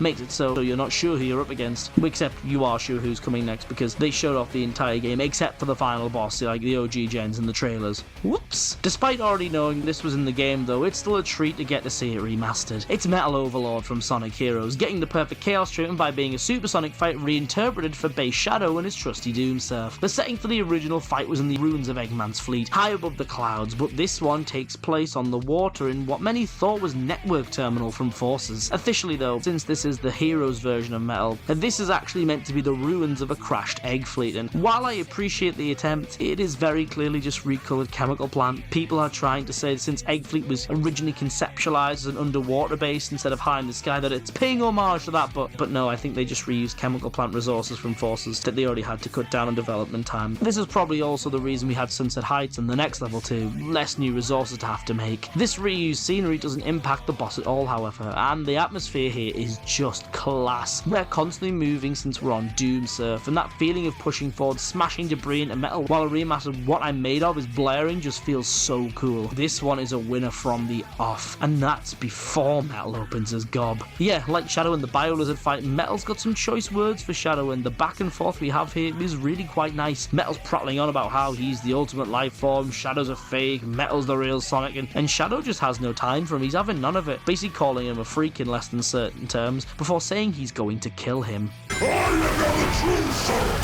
the true ultimate life form. True ultimate life form? Don't make me cry. You'll be joining the rubble in the water soon. The fight, as I said, is entirely on Doomsurf, and is much more akin to a traditional boost-era boss fight rather than the Biolizard or anything we saw in Frontiers outside of Squid. You've got freer movement in previous boost-era fights though, and you'll need it to get yourself lined up to sideswipe the debris from the fleet into Metal. Doing this builds Chaos Control, which, if you use at the wrong time, Metal is completely unaffected by because he copied Shadow's data in Heroes, so he isn't slowed down like other foes would be. You're not just swiping debris though, as if you get yourself up and off one of these ramps, you can chase down Metal and start wailing on him directly by mashing the homing attack. I don't do what I did and immediately try and Doom Blast him, it just sends him away doing minimal damage. We switch after a spell to a section where Metal begins chasing us, expressing frustration with our scurrying around and swinging his clubbed tail, which, while easy to dodge, doesn't pull his punches. No super long wind-up, he just goes for it, which is really neat. After dealing enough damage to him, he'll momentarily dispel Doomsurf by creating a tornado in the water and having you transition to a 2D part of the fight. I like Shadow's response to his taunting here. Let's see how long you last on such unstable terrain. You think you can stop me? He's just not here for whatever Metal's going on about, especially now he's able to give him the business in his base form and without the help of Rouge and Omega. This phase has you knocking missiles back at him and playing tennis with one of those Crystal Blasty forms in the original Supersonic fight. Taking off of his health, and Metal dives into the water before resurfacing with a crashed Egg Fleet ship which he throws at us. A Doom Spear here and there though gives way to the most optimal time to use Chaos Control in the fight. Shadow slowing down time, which while not affecting Metal, does slow all the debris from the ship we just destroyed, meaning we can knock it all back at Metal for massive damage. If you've done it right, that's the end of the fight right there, with it leading to the final quick time event. But if you're just off, you gotta knock a bit more back at him, which feels a little less climactic and damages the flow of proceedings a bit. In his final stand, Metal falls into the water after you launch the ship debris at him, coming back up for one last gasp and a second fleet ship to hoy at you, trying to give it the big and acts as if he's not literally on his last legs. Shadow's had enough now and surfs up the ship before booting Metal right where it hurts, drilling his leg into the massive metal madness before sending him into part of the debris where he explodes. I thought the rank animation here was unique, having Shadow fly in and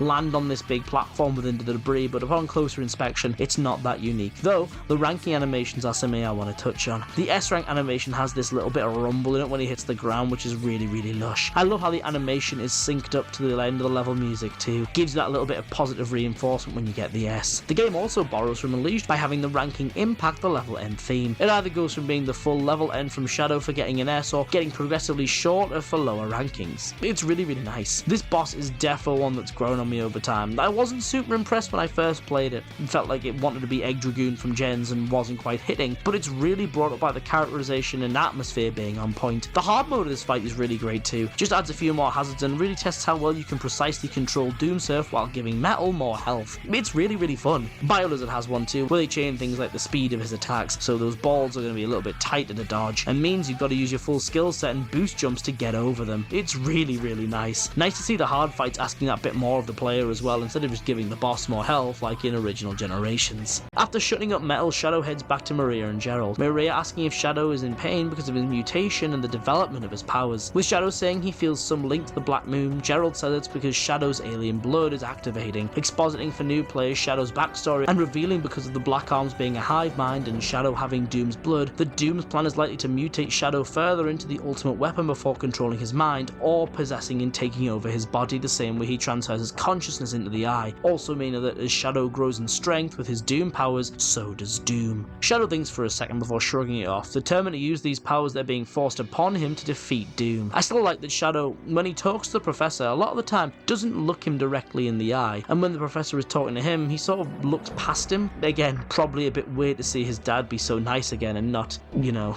With the sigil from Metal collected, it's time for another Doom power, this one being the most contentious. Shadow is suddenly overtaken by tentacles from the floor, losing control of his movements and being dragged underneath as his eyes roll back into his head, bursting out of the floor as Doom morph. I'd like to think this is what Shadow would have looked like if he was fully Black Arms, his spines twisting into these elastic tentacles that allow him to swing from these balls of goop, and the form itself allowing him to traverse the goo with no problem. With the boost button, the squid-like extraterrestrial surges forward, useful for a speed boost or breaking through obstacles. The power is a bit like Doom Surf, only activating at certain times but switching back and forth quickly to keep the flow when not on the relevant terrain. To transform into Morph, you have to homing attack and pass through one of the purple globs in the overworld. From then on, any more globs you interact with, Shadow will attach to, either letting go at the apex for a swing, or if you release the button early, he'll slingshot through the middle of the orb and propel himself in the direction he was facing before you let go. Again, think of it like a slingshot. I agree the power isn't the best explained in game, could have defo used some more explicit modelling, but when you get used to it, it is my favourite power in the whole game, and you're gonna have to get used to it quick too because the next level we tackle uses it quite frequently. Using Doom Morph to climb this cliff, we're greeted by the final part of the hub we've yet to visit, and the architecture and level entrance gives away that it's Chaos Island, the third hub world from Sonic Frontiers. People were shocked to see this one present in the game at all, just like the Forces level. Frontiers was only 2 years old at the time of Shadow Generations release, so while folk were shocked, they weren't over the moon to see it present. It's the island in Frontiers with the most 2D, making it the least fun to explore, and like with Sunset Heights, people were stunned that 2007 to 2017 was skipped entirely to feature something from a game that felt so recent. That being said, Original Generations did feature Planet Wisp, which was less than a year old by the time it was remade for that game, and what Chaos Island lacks in being a long-standing iconic location, it makes up for by being the best level in the game.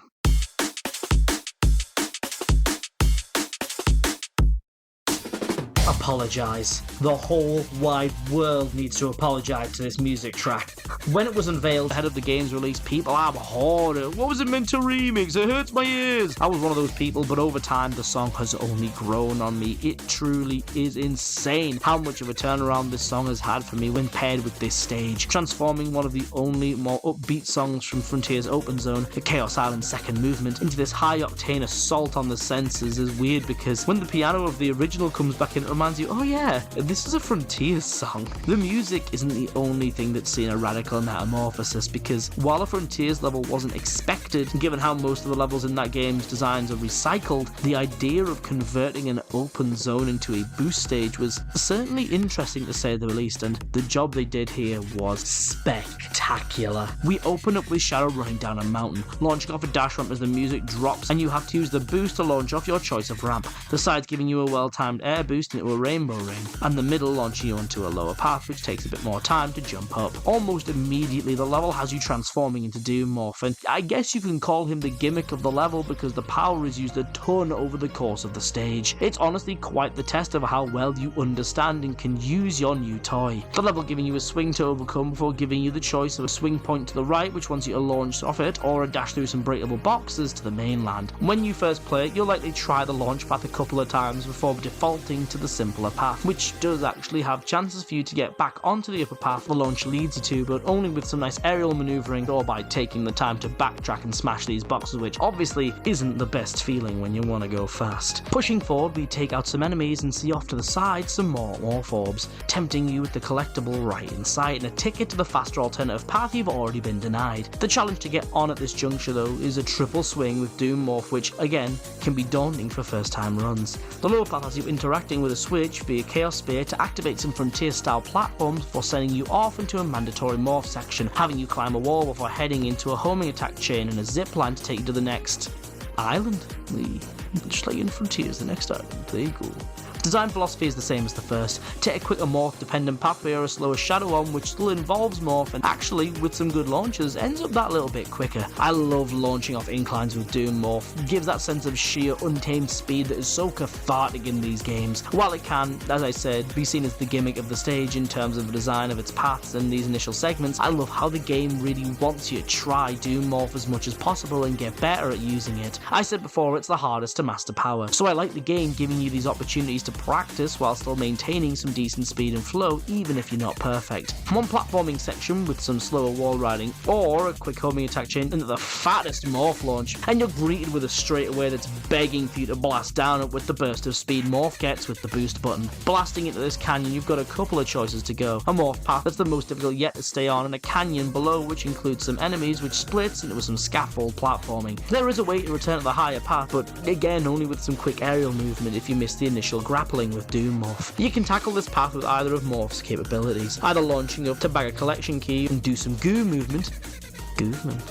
or swinging through the canyon to latch onto the path at a different point, all depending, again, on your level of proficiency and confidence at this point. After this, the level shifts focus a bit more away from Doom Morph, featuring sections tailored to Chaos Control and Doom Spear. We take a rail trip through the canyon-like outer reaches of the island, these black pillars being a very cool visual addition to the original without adding much else. Here though, we're doing a quick bit of rail hopping and homing attacking what is essentially an interactive level transition. I love how if you're fast enough, the volcano erupts, syncs up perfectly with the song, transitioning into the more recognizable Frontiers piano, which is incredibly fitting as we head into one of the underground temples found on Chaos Island. This part prioritizes the other parts of Shadow's kit, having you activate shortcuts with well-timed Doom Spears. Morph is here, just in a much reduced capacity, though I personally still take every opportunity I can to play as him. Like in this next section, where after the game leads you into using Chaos Control to stop the enclosing walls and ceilings, presents you with the ninja enemies that can only be Doom Blasted or using Chaos Control to catch them. Of course, if you ignore the platforming over the lava and use Doom Morph, they give you a capsule that fully charges Chaos Control, allowing you to safely catch up and use the enemies for a shortcut, rewarding you for being competent with Doom Morph. We're in the closing moments now, ascending a mountain via dash rings and zip wires, abandoning the automation of the rails nets you a couple shortcuts. You even get to see Shadow do a cool flip if you hit the rainbow ring, and one final morph swing later and we're at the end. I love the bookending of the stage with you going down a mountain to start and going up one at the end, traversing many areas of the island as you go. I know I banged on about it there a lot, but I really love how baked into the DNA of the level the Doom Morph is, and how much the level encourages and incentivizes you to use the power. The first time you go through this one, it might feel clunkier than your average stage throughout any of the boost games really. As you get better with Doom Morph though, launching through the orb, blasting off the inclines and figuring out the perfect timing for the dashes, and you'll be experiencing some of the most pure, unadulterated flow the game has to offer. I adore how fast and frequently it has you switching to and from Doom Morph, which when you're blazing through the level more confidently using your boost and other abilities is pure magic to control. I absolutely love this stage. Then we get Act 2. Yeah, this isn't it. This one takes place in the peaks of the mountains, taking you past some hot springs and falling boulders into the initial segments, getting some nice platforming in the early moments, before taking you once again inside the temples. The level has a lot of the same super rapid switching between Doom Morph and Shadow, with the main gimmick being these pipes akin to the drill wands in colours. I enjoyed the rapid switching still, but the focus being more on this automation in the early stages doesn't endear me to the level. It's got a lot of wall climbing, faster paths being there for the keen-eyed who spot the globs on the roof within the temple, which is filled with the gunge. While this intro doesn't really win me over, the next section of the level is the real kicker though. Having you ride a platform that sinks when you stand on it and rises when you're not. Very, very basic stuff. It has you standing still for the most part and it's not very interesting. A couple more pipes, another platform ride, and some springs up most of a Frontier style tower, and we finish at the very top. I mentioned the pipes being like the drill ones from Colours, and honestly, this whole level has big Sonic Colours energy about it, and yeah, not great. Well-meaning, but not invigorating at all. Not Planet Wisp levels of lackluster beginning of the end thanks to how excellent Act 1 was, but still a notable downgrade on the 3D that preceded it and every 2D stage that came before it. This one's a bit of a stinker. Exiting the stage, we found ourselves not outside Chaos Island, but outside City Escape in Sonic's portion of White Space, uniting both generations' packages by having Sonic and Shadow face off. It's quite jarring seeing what is quite clearly the Frontiers model rock up in the White Space, but the exchanges between the two are filled with the same cheesy self-referential banter that the OG generations should have been soaked in. To talk about it very briefly, I don't mind the rewrite of Generations, by the way, and I think anyone who's freaking out over it should go outside and try and find something they're good at. The rest of the scene is honestly the best Sonic as a character has looked in eons, maybe ever. The Shadow Gens animation team did a really stellar job with these characters, showing that it's not the model that's the problem, it's how it's being used. This cute recreation of a recreation of the SA2 opening is probably the best this scene's ever looked, I think. Loads of stretch, loads of action throughout the scene. It might just be the best cutscene in the series. The Shadow is about to friggin' lose it and doomspear Sonic into oblivion, but holds back, leading to him eating a homing attack from Blue Hog fast. Sonic gloats in his face before taking off with the Emerald, and I think it also does a really good job of showing us Shadow's perspective on Sonic. The cutscene does a great job of having him come off as irritating without having him go really over the top. Does a good job of illustrating Shadow's perspective on his rival quite well while not harming the character himself. Really great job. Flying the Freedom sounds off as Rouge rocks up, being the character to stand outside Chaos Island despite being rescued in City Escape. She has a go at Shadow for losing, to which he responds that if he's gonna beat Sonic, he wants to do it on an equal footing, i.e. without his Doom powers. Otherwise, the win's tainted. Rouge rightfully points out that this chivalry now means that Shadow's without an emerald.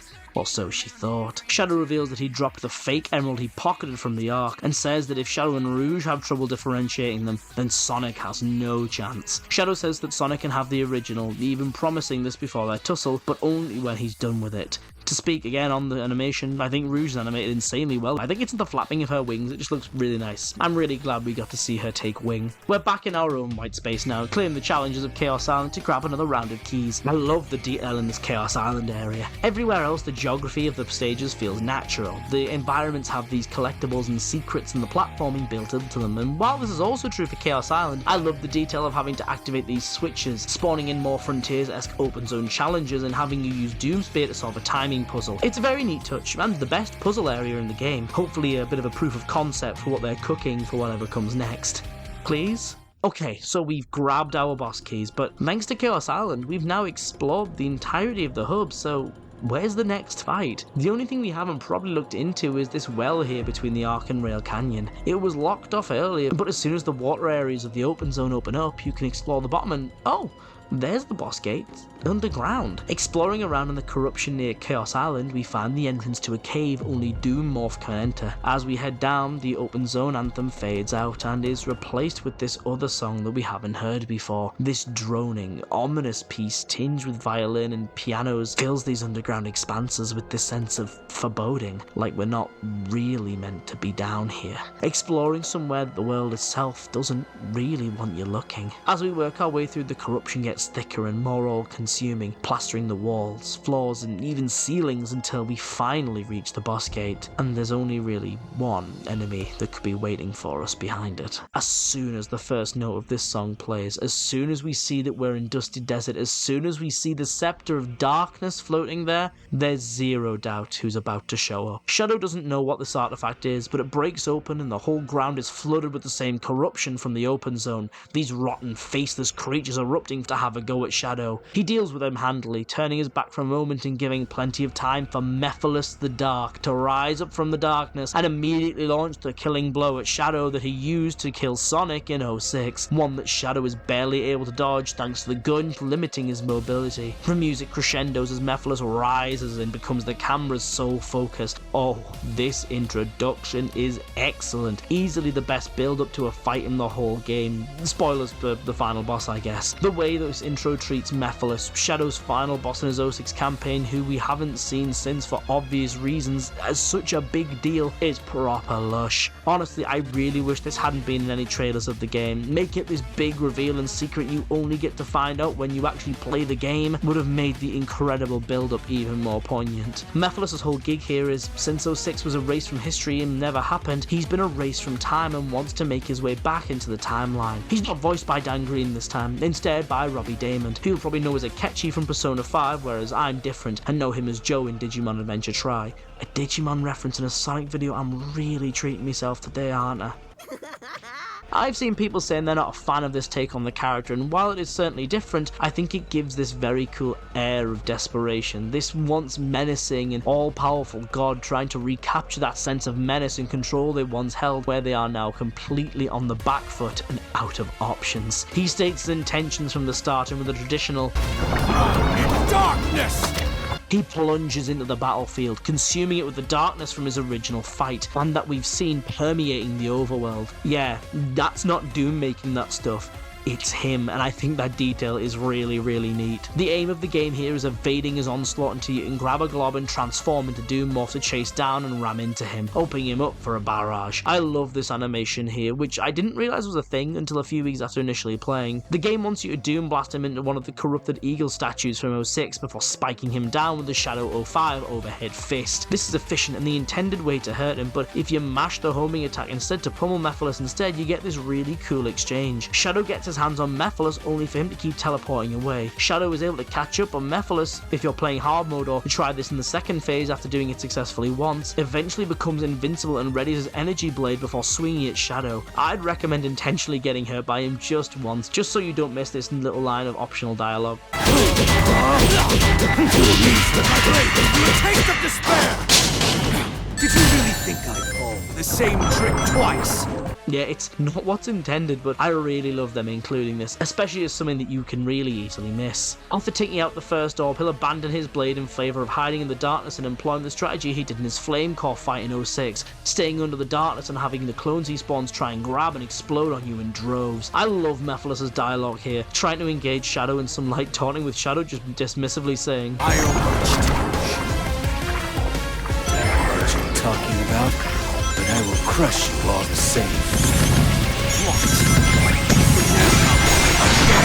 which repeatedly makes the mask slip, and Mephiles becomes genuinely frustrated that Shadow flat out doesn't remember him. You're already slowed by the terrain in this fight, so the clones can't cling on to you like they used to, skipping the factor entirely and just all acting as live explosives. This part can be a bit troublesome to keep track of, as you have to just keep defeating clones as you wait for another globule to spawn so you can transform back into Doom Morph. Both Spear and the homing attack will defeat the enemies, but I love how visually hectic this sequence becomes as more and more clones appear and you're frantically homing attacking through them, making the spawning of the orb both a relief and a satisfying chance to strike back. I also like that when he's in the floor, Mephiles is essentially running from Shadow, wanting the clones to do his dirty work so he can achieve his goals without risk of being killed. After a couple of goes of smacking his Shadow about, he gets desperate and unleashes more of his power, turning the clones that have been accosting us from malformed facsimiles into full-on doppelgangers. The music takes a turn here too, going into a second phase which is much more guitar heavy, symbolising that Shadow is taking control of the fight and Mephiles is becoming more desperate as his previous ideas have failed. He flees into the sky and tries to drop some stone pillars on Shadow, trying to sound intimidating with some fancy words, which Shadow simply shrugs off and tells him,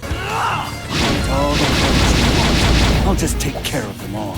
We launch up this one corrupted pillar with Doom Morph and do just that, taking out a massive chunk of his remaining health, and we both plunge to the corrupted ground below. Shadow turning into Doom Morph after hitting a globule, and Mephiles turning into one of those giant clones from his fight. I don't know why, but seeing these guys show back up really popped me for some reason. I guess I just didn't think they'd be brought back here, but they're here and they're the perfect target for Doom Morph. After we dispel the first, Mephiles tries again to engage Shadow with how disappointed he is in this fight, implying that he expected Shadow to be stronger, but Shadow just stops responding to him, further emphasizing that Mephiles doesn't have the control he's trying to feign. After getting rid of the second giant and with a fully charged Chaos Control at the ready, we use it to avoid one final strike from the goo guy, stopping time to evade the blades of multiple clones striking at once, working our way through them until we find the real deal. Use Doom Spear to get rid of all of the rest of them, and teleport behind to punctuate the beating with the same spin kick Shadow gave Silver in Mephiles' home game. A small detail, and I only noticed it when someone posted a random gif of this attack, but this interaction brings me such joy. Bookending the fight with Shadow catching Mephiles off guard the same way he did to Shadow at the start, Mephiles realizing what's happening before moving his head to look at the kick as it closes in seconds before he's hit, and realizing what's about to happen.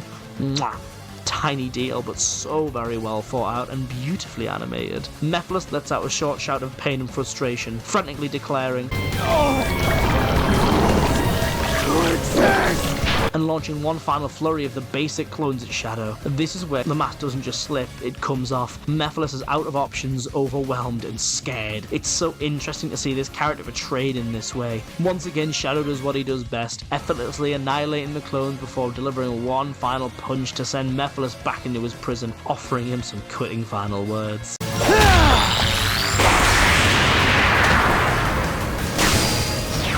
There is no future for you. Ever. Just like the metal fight, I absolutely adore this one, even more so on hard mode. The story this fight tells is impeccable. I enjoyed the gameplay progression. Man, it's just nice to see these two characters interact again. This one is the total package. From build up to end, it knocks it out of the park for me. Back with the Professor and Maria, Doom comes in to make it a full Robotnik family reunion. Shadow immediately springs to defend his loved ones. Doom says the promised time's closing in and it's almost time for them to come together. Maria shoots to Shadow's defense, standing up to the alien warlord and declaring Shadow is nothing like him. Doom laughing this off and claiming he's learned from their last fight and won't make the same mistakes as he did. This gets Shadow super riled up. His pupils once again being the way in which his emotions are conveyed, shrinking to show his anger at Doom's words, even carrying that anger as he advances towards the Professor to get his 2 cents. Gerald correctly assumes that Shadow has killed Doom before, and that white space being temporarily nebulous meant that he could return to bother Shadow again. Despite this innocent explanation, Doom's taunting has finally gotten to Shadow, and Gerald simply spelling out Doom's intentions enough to get Shadow really riled up. He's right.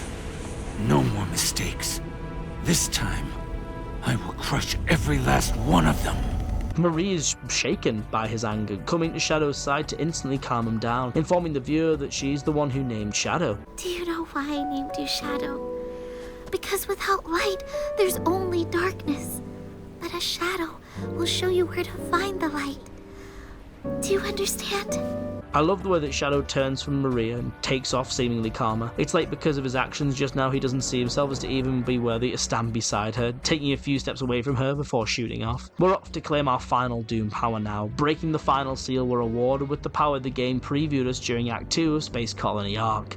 Doomwing, the game's answer to Supersonic, allowing you to glide over huge distances with the cost of it draining your rings throughout activation. This thing has a great sense of power purely by virtue of just how vast the distances it lets you cover are, and using it to soar around the hub world, leaping from the highest points to find chests like these atop the Rail Canyon Cathedral is so neat. Revisiting the levels with this power also gives you a separate leaderboard for your times, meaning you can compare how it's impacting your performance directly. It's time for our endgame. The Black Moon breaks open, turning the white space into the Doom Zone. The sky turns blood red, white, Westopolis, and out of the Black Moon comes a Radical Highway.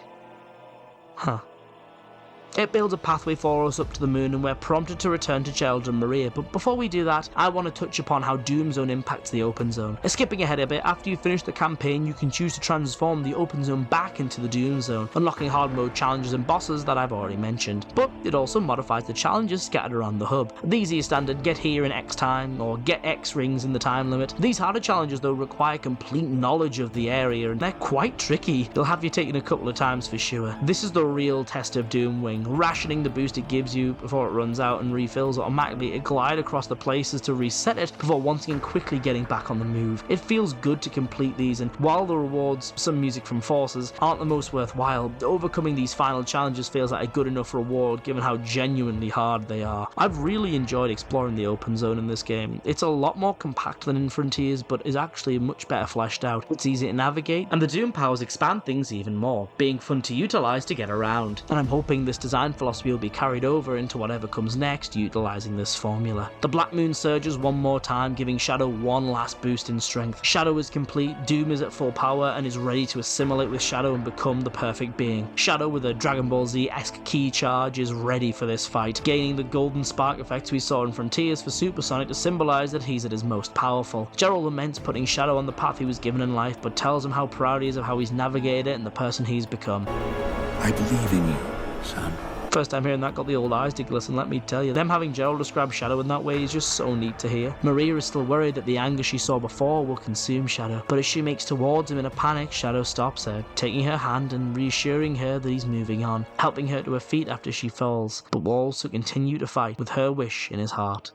There it is, oh my god! Shadow's given a genuine heartfelt smile. I think this is the first game we've ever seen him smile like this. He looks so lovely, it's his best smile. He willingly lets go of her hand and backs away from her, but instead of turning his back and bolting away from her like he's done all game, he does so slowly, releasing her hand gently and maintaining eye contact to continue to give her that reassurance. I don't know if Maria's eyes being so shiny is just a reflection of the light, or if she's welling up from how proud she is of Shadow. Either way, it's nice. Also, I don't know quite where to put this paragraph, but this little jaunt he does here has big 06 energy, and I'm here for it. There's another instance later on too. I don't know, I just think that's neat. With Doomwing at our disposal, we begin to climb up to the Black Moon to begin our final levels. The climb up is going to use all of your powers except Doom Surf. Doom blasting folks here, more platforming here, gliding with the wings to get under the structures, all really nice stuff. It gives vibes of a more forgiving Frontiers tower climb. Maybe one of the rear island towers over Uranus' gauntlets, mind you. It's this ending segment that gives me those vibes the most. Pure automation in favour of spectacle. There's a few hidden collection chests in here, so make sure to keep your eyes peeled so you don't miss any. These were some of the last few I was missing. We've reached the moon. As we jump into the swirling black mass below, we begin to hear a White Space remix of a song you'll recognise immediately. I love how this White Space remix sounds. I love the heavier instrumentation in all of them, to be honest. The bass they use is unreal. Accenting this one with bells at a faster pace and chanting in the background makes it feel more like a final level.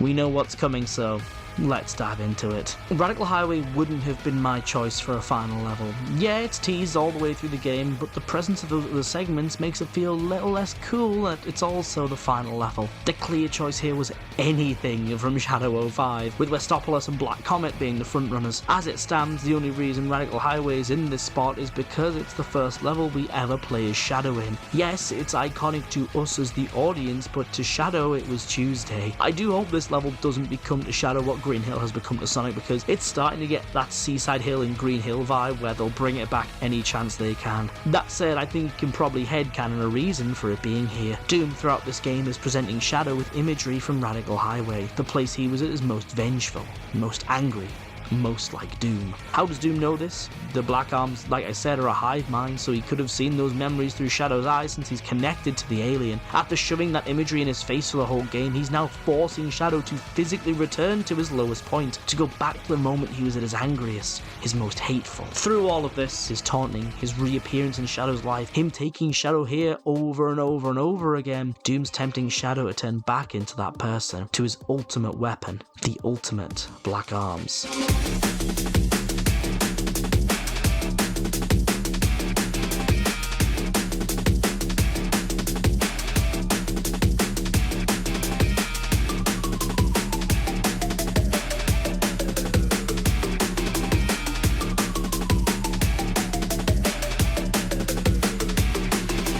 Act 1 of Radical Highway starts fairly familiar, with aesthetics and camera angles popping up from the original level. From the word go, there's a really nice shortcut. If you hit your very first spring with a well-timed boost, you can shoot yourself off to an alternate path to get you through the first section quicker, showcasing that things are a bit funky as it has the camera rotate 90 degrees, with you sticking to the path that's on a completely different angle to what we initially run on. The other path it takes us through is more standard Radical Highway stuff, steep inclines, big loops and pulleys, before hinting that things aren't quite as they seem as we descend to a traditional homing chain, parts of the highway floating and connected in mid-air. The real killer detail here is the background, I think. Until now it's been a dense cityscape that you could maybe expect from a city like the one the highway is in, but here, off to the side, we see a single building bending to the side, and as we ascend to the next part of the level, we see more of these tilted towers, showing us that we aren't in our grandma's Radical Highway. After a bit of a swing on some traditional Radical Highway poles, we blast up the side of this building where things get funky. Shadow unleashes Doomwing in a quick little cutscene, and then before us we see the real meat of the level and are immediately made aware that the design philosophy of Doomwing is the star of the show. With the level being tailored to the use of the power, you flying through the level that's slowly beginning to show more and more of its true colours. Black Arms grunts lurking between the skyscrapers, highways protruding out of buildings, pathways tilting on their side, with it being a choice between sticking to the ground and progressing on foot, or putting your new power to the test and gliding directly through the madness. I'm not gonna lie, I think I can talk the least confidently about this level, both because it's the one I've played the least, but also because I'm not even sure I've seen everything it has to offer. I feel like every time I play this one, I'm either optimizing the run more by switching back and forth between the grounded and wing paths, or I'm discovering new routes by using wing effectively. It's a whopper of a stage that feels special because of its emphasis on Doomwing. After launching up another building is where things really fall apart aesthetically. In a good way, I mean. We're greeted by the spinning kaleidoscope-like buildings from when Doom first brought us here, and we're once again sliding down a building that's not even collapsed and destroyed, just bent completely to Doom's will.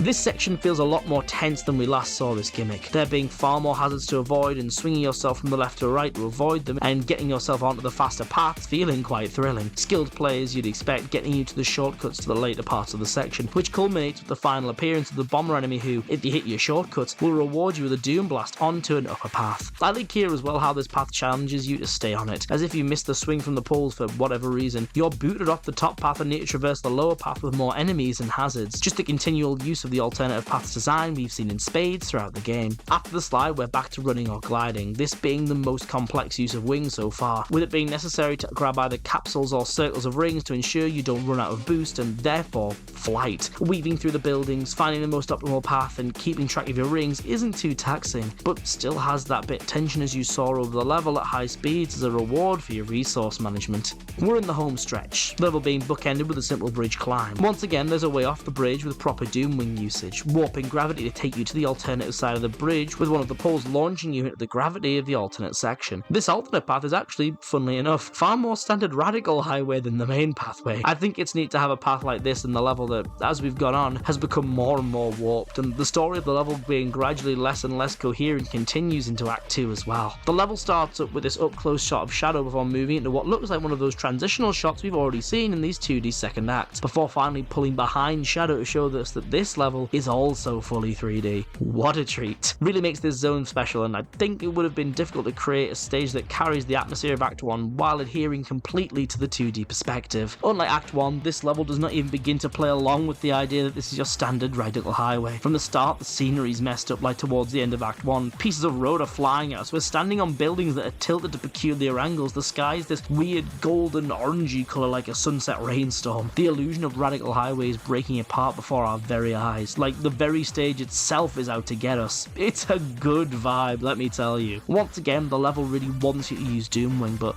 unlike Act 1, it doesn't force it upon you, which means that you can choose to tackle the level without the power, and it pretty much makes it a completely different stage. Lots of shortcuts and pathways are designed around flying, so without it, some of the areas you've got to double jump and glide for a safety net suddenly become a lot more challenging. Like this bit with the twisting roads, we've got to now take more care to make sure you don't fall off. The early moments of the stage are about building enough rings, 50, to activate Doomwing when the time is right. We've got a couple of skydiving bits here too, big Westopolis vibes. After we've pressed on a little more, gathering rings as we go, we're introduced to a completely new type of Black Arms, this hulking monster generating tornadoes and fleeing to meet you at the end of the path. Taking him down is as simple as 2 rounds of pummeling him, opening up the tiny parasite inside for a Doom Blast to one of 2 paths. After the rotating road segment I mentioned earlier and another tussle with this beefy boy, which you can avoid entirely with Wing, we're sent into that tunnel segment from Sunset Heights Act 1. It's a bit more involved this time, with the Ninja Black Arms attacking you during the segment, there being a couple of exits to the tunnel, but the stiff restricted movement still isn't the most welcome. But I suppose since it's only for this challenge, I can let it slide. Catching the ninja gives you access to a really nice top path involving Doomwing, some speed gliding in an increasingly tightening corridor with a sudden drop at the end. And to finish us off, after gliding our way onto some springs, we're given a section of highway that's completely broken off, the pieces spinning wildly, inverted loops waiting for you at the end. Once again, there's 2 paths, one for Wing and one for no Wing. The final glide gives you the last collection key. The other pathway is pretty intense, with you having to outrun the rotations of the path you're on before making it to the end. So there we have it, the final level in the game completed, and honestly, while not being the longest or my favourite, it certainly felt like a final level with a good aesthetic, good challenge, and the story of the illusion of Radical Highway just falling apart is really neat. By the end, it feels like a completely different level, wearing Radical Highway's skin simply to taunt Shadow. Weirdly, since these 2 levels are treated as Doom segments, there's actually no Chaos Control bits in this area at all, which feels a bit weird to exclude what has been one of the cores of Shadow's kit completely from this final challenge. I get why, I suppose, with the focus more being on Wing and the level being the place that Doom controls, but it still feels very odd. Still, these are a fun time.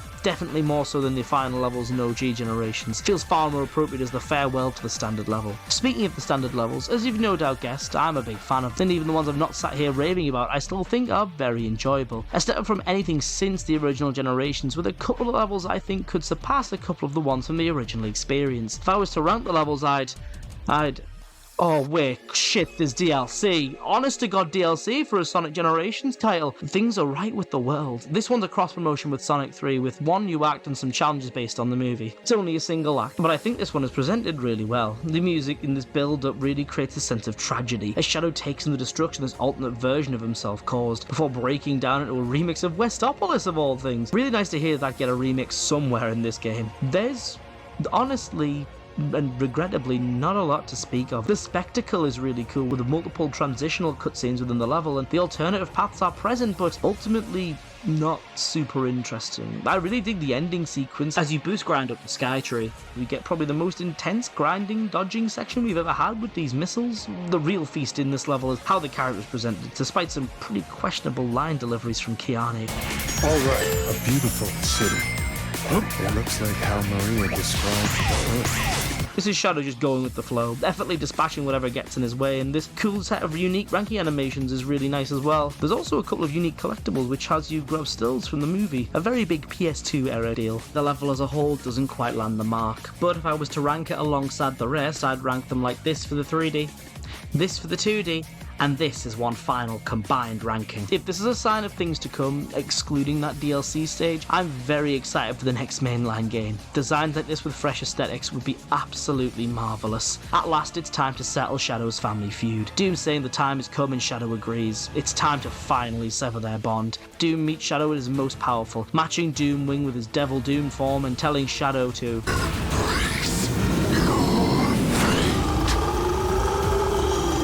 before launching a litany of lasers at him. Shadow evades the initial onslaught with Wing before landing into one of the pieces of flooded terrain and summons Doom Surf. The final battle is a tag team affair, putting the three major Doom powers to the test. Doom gets right up to our face, and man, this model for him is really, really cool. I love him warping right next to Shadow to roar at him and intimidate him, the screen shaking, and the way his mouth's animated is really bringing out the monstrous nature of Devil Doom in a cool way. I love the music here being a remix of the Black Doom fight from Shadow. It's a good theme and sounds even better here. The fight here is pretty much another crack at the Metal Overlord fight for the first phase, tasking you with dodging lasers Doom puts out while smacking them back at him with Surf. All through this phase, Devil Doom is insisting now is the time for Shadow to become what Doom made him to be, that his purpose is to serve Doom, and that this is a fact and fate he cannot escape. Shadow's retort is really neat, and he starts speaking like he's the final boss, that it's Doom who's defying him. You are made to serve my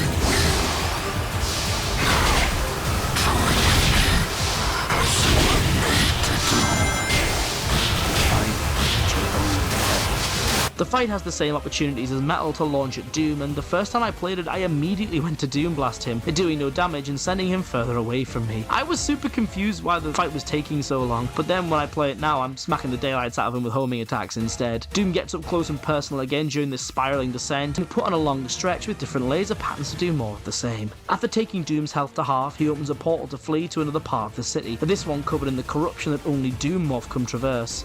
Huh. I guess it wasn't Mephiles taking the goo, it was Doom. Oh well, never mind then. I'm going to put three words together here that might scare you, so take your headphones off if you don't want to get scared. I'll put this timestamp on so you can come back. Doom Morph Platforming. Oh dang, I hope you can't read. Launching off points with Doom Morph, a treat. Barreling down straightaways with his charge, cool as hell. Launching and swinging about with his balls, radical. Doing some basic jumps on smaller platforms at weird angles in a horizontally tight space.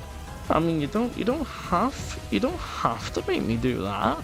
This section can be a real challenge the first time through, and even on repeat playthroughs, because if the angle of your jump is even just a little off, it can kill the distance Morph will get. The game is merciful, having a spring lower down that launches you back to the start if you mess up in this opening bit, but it does make the section a challenge because of how weird doing smaller jump feels with this power. Once you make your way over to Doom for the first time, he remarks how he's underestimated Shadow in his base form and how now he'll actually start trying. The delivery of this line's really, really good. Makes it sound like Doom maybe was genuinely not using his full power. Perhaps I have underestimated your power. Perhaps I should actually start trying. Despite Shadow having a retort, Doom following up immediately with his giant laser and Shadow remarking, This isn't good. alongside having to tackle another longer morph segment, helps to dispel any early confidence that we may have built up.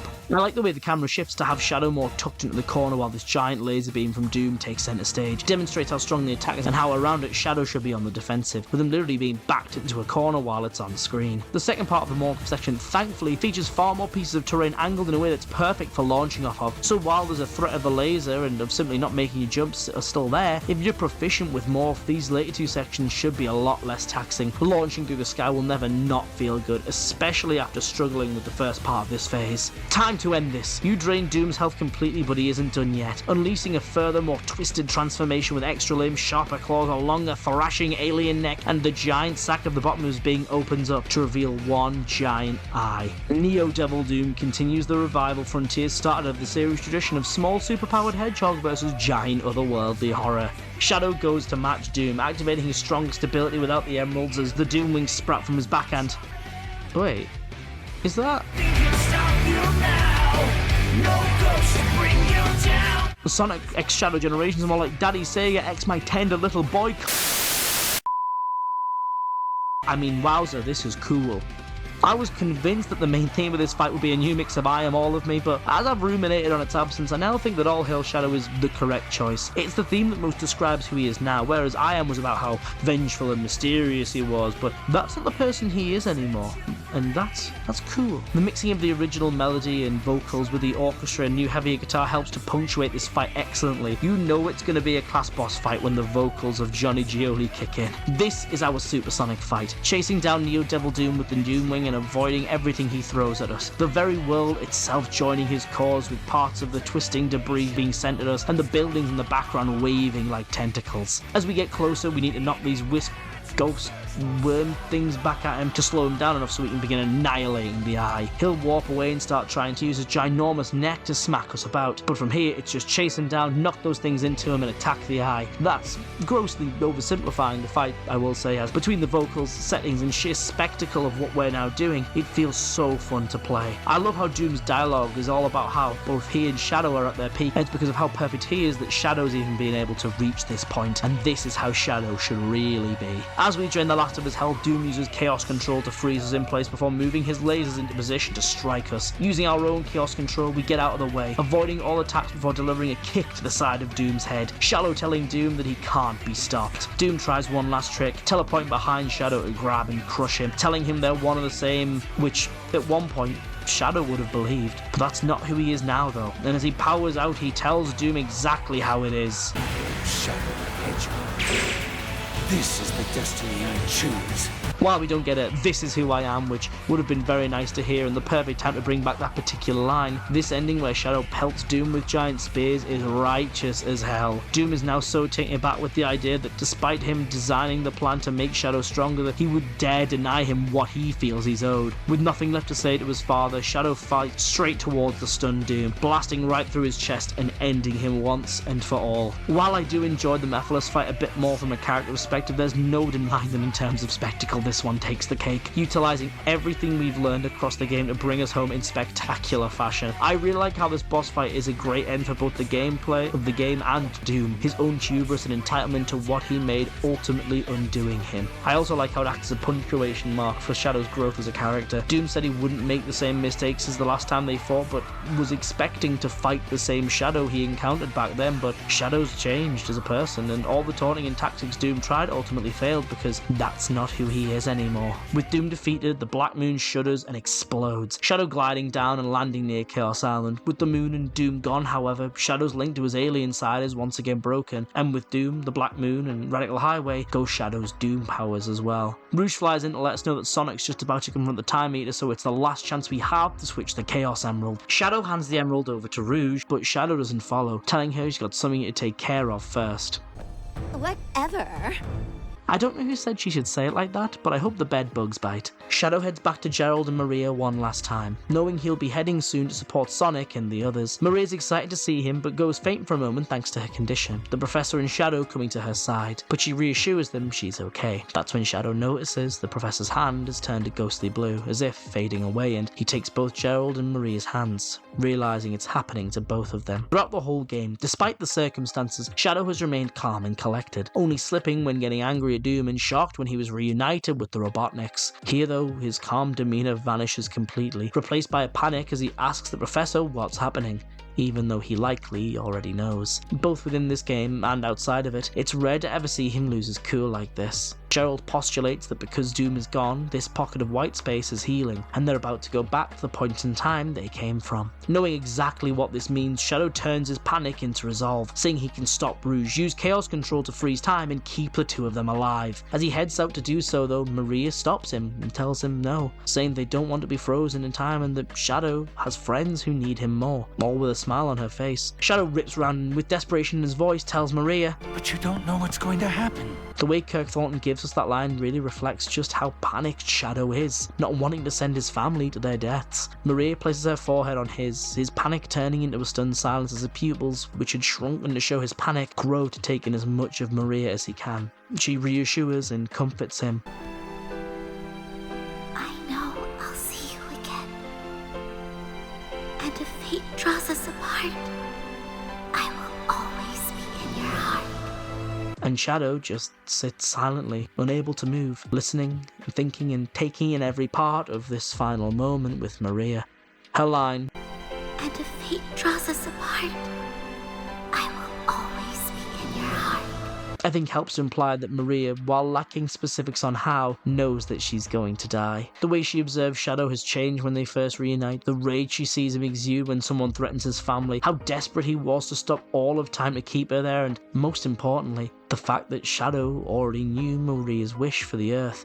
This may have been something they shared while together, but if not, the fact that Shadow knows her wish would help Maria to put the pieces together. The only word Shadow can muster is her name, closing his eyes as he knows what she's saying is 100% correct. She brings herself away from him, coming up to stand beside her grandfather, and Shadow opens his eyes. He begs them to wait, taking a single step forward, but they don't return the favour, even as he reaches out for them, seeing how hard it is for Shadow to let them go and not wanting to make it any harder for him, offering no more words to keep him clinging on. This is where Maria's line earlier, Besides, your friends need your help.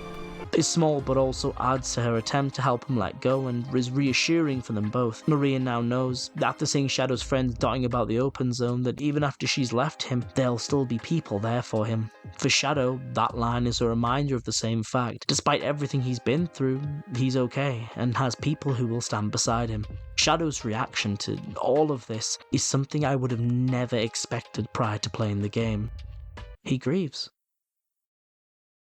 Shadow stands, knowing he's going to do what's right, immensely frustrated. He closes his eyes, clenches his fists as hard as he can, and lets out this groan of anguish. In a way, these new final moments between him and his family are that little bit crueler than their original final time together. There's no insanity, no anger, no death. Nobody is at fault. There's no one to blame, and there's no reason to be angry at what's happening because it's what's right, and I think that really frustrates Shadow. There's no one to blame for what's happening. It's not a tragedy. Everything isn't being taken away from him. He has to choose to let them go this time.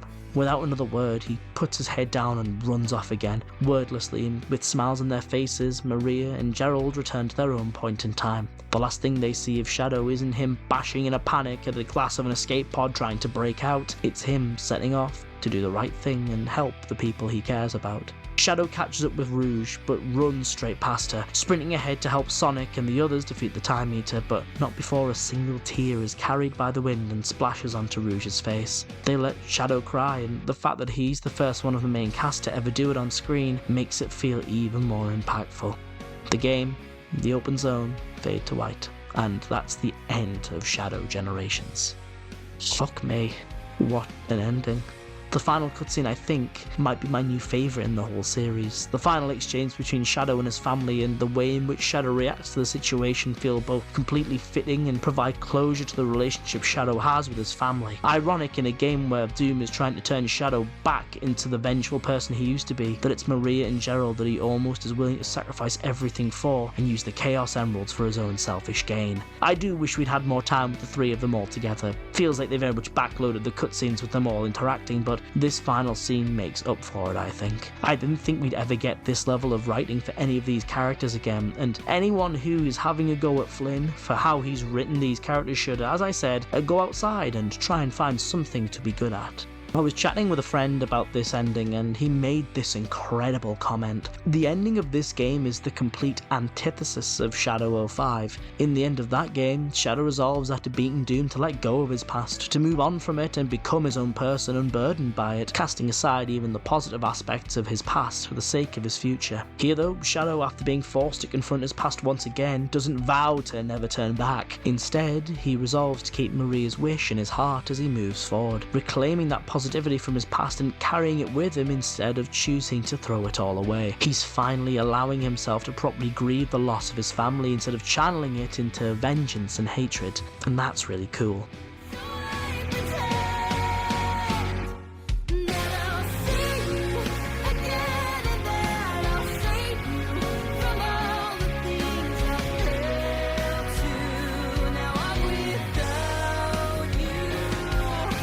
I think I've made it very clear through the fact that this script is 37 pages and nearly 28,000 words long that I have a lot of very, very strong feelings about this game. To be blunt, I think this is one of the best Sonic games ever made, expertly demonstrating how much they've learned from Frontiers and providing real hope for the future of the series. Being able to have a full game as Shadow again is a real treat, and the most time we've spent with the character in a very, very long time. A year ago, I never would have conceived that at any point in time they'd bring Black Doom back, let alone make an entire game where Shadow gets new powers explicitly linked to his alien heritage. I couldn't have envisioned the way in which they'd evolve the presentation beyond Frontiers, and this game, with the way these characters are animated, is a joy to behold. The soundtrack, in true Generation style, is almost entirely remixes, and while some of them aren't quite up to stuff with their predecessors, I think they're all still a good listen. The whole thing's on Spotify if you want to give it a go yourself. If I could wipe my brain and re-experience this entire game over again from scratch, doing away with any knowledge I had from the trailers as well,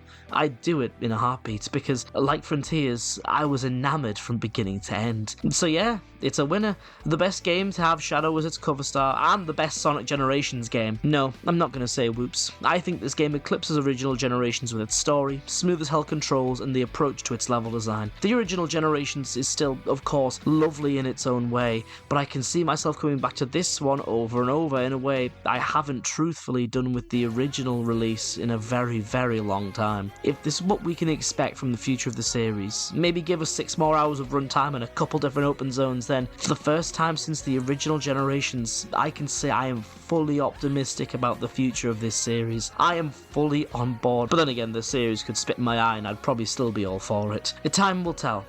But next time we delve into a Sonic game on this channel, let's take a look at the game that inspired this optimism that Shadow Gens has built on in spades.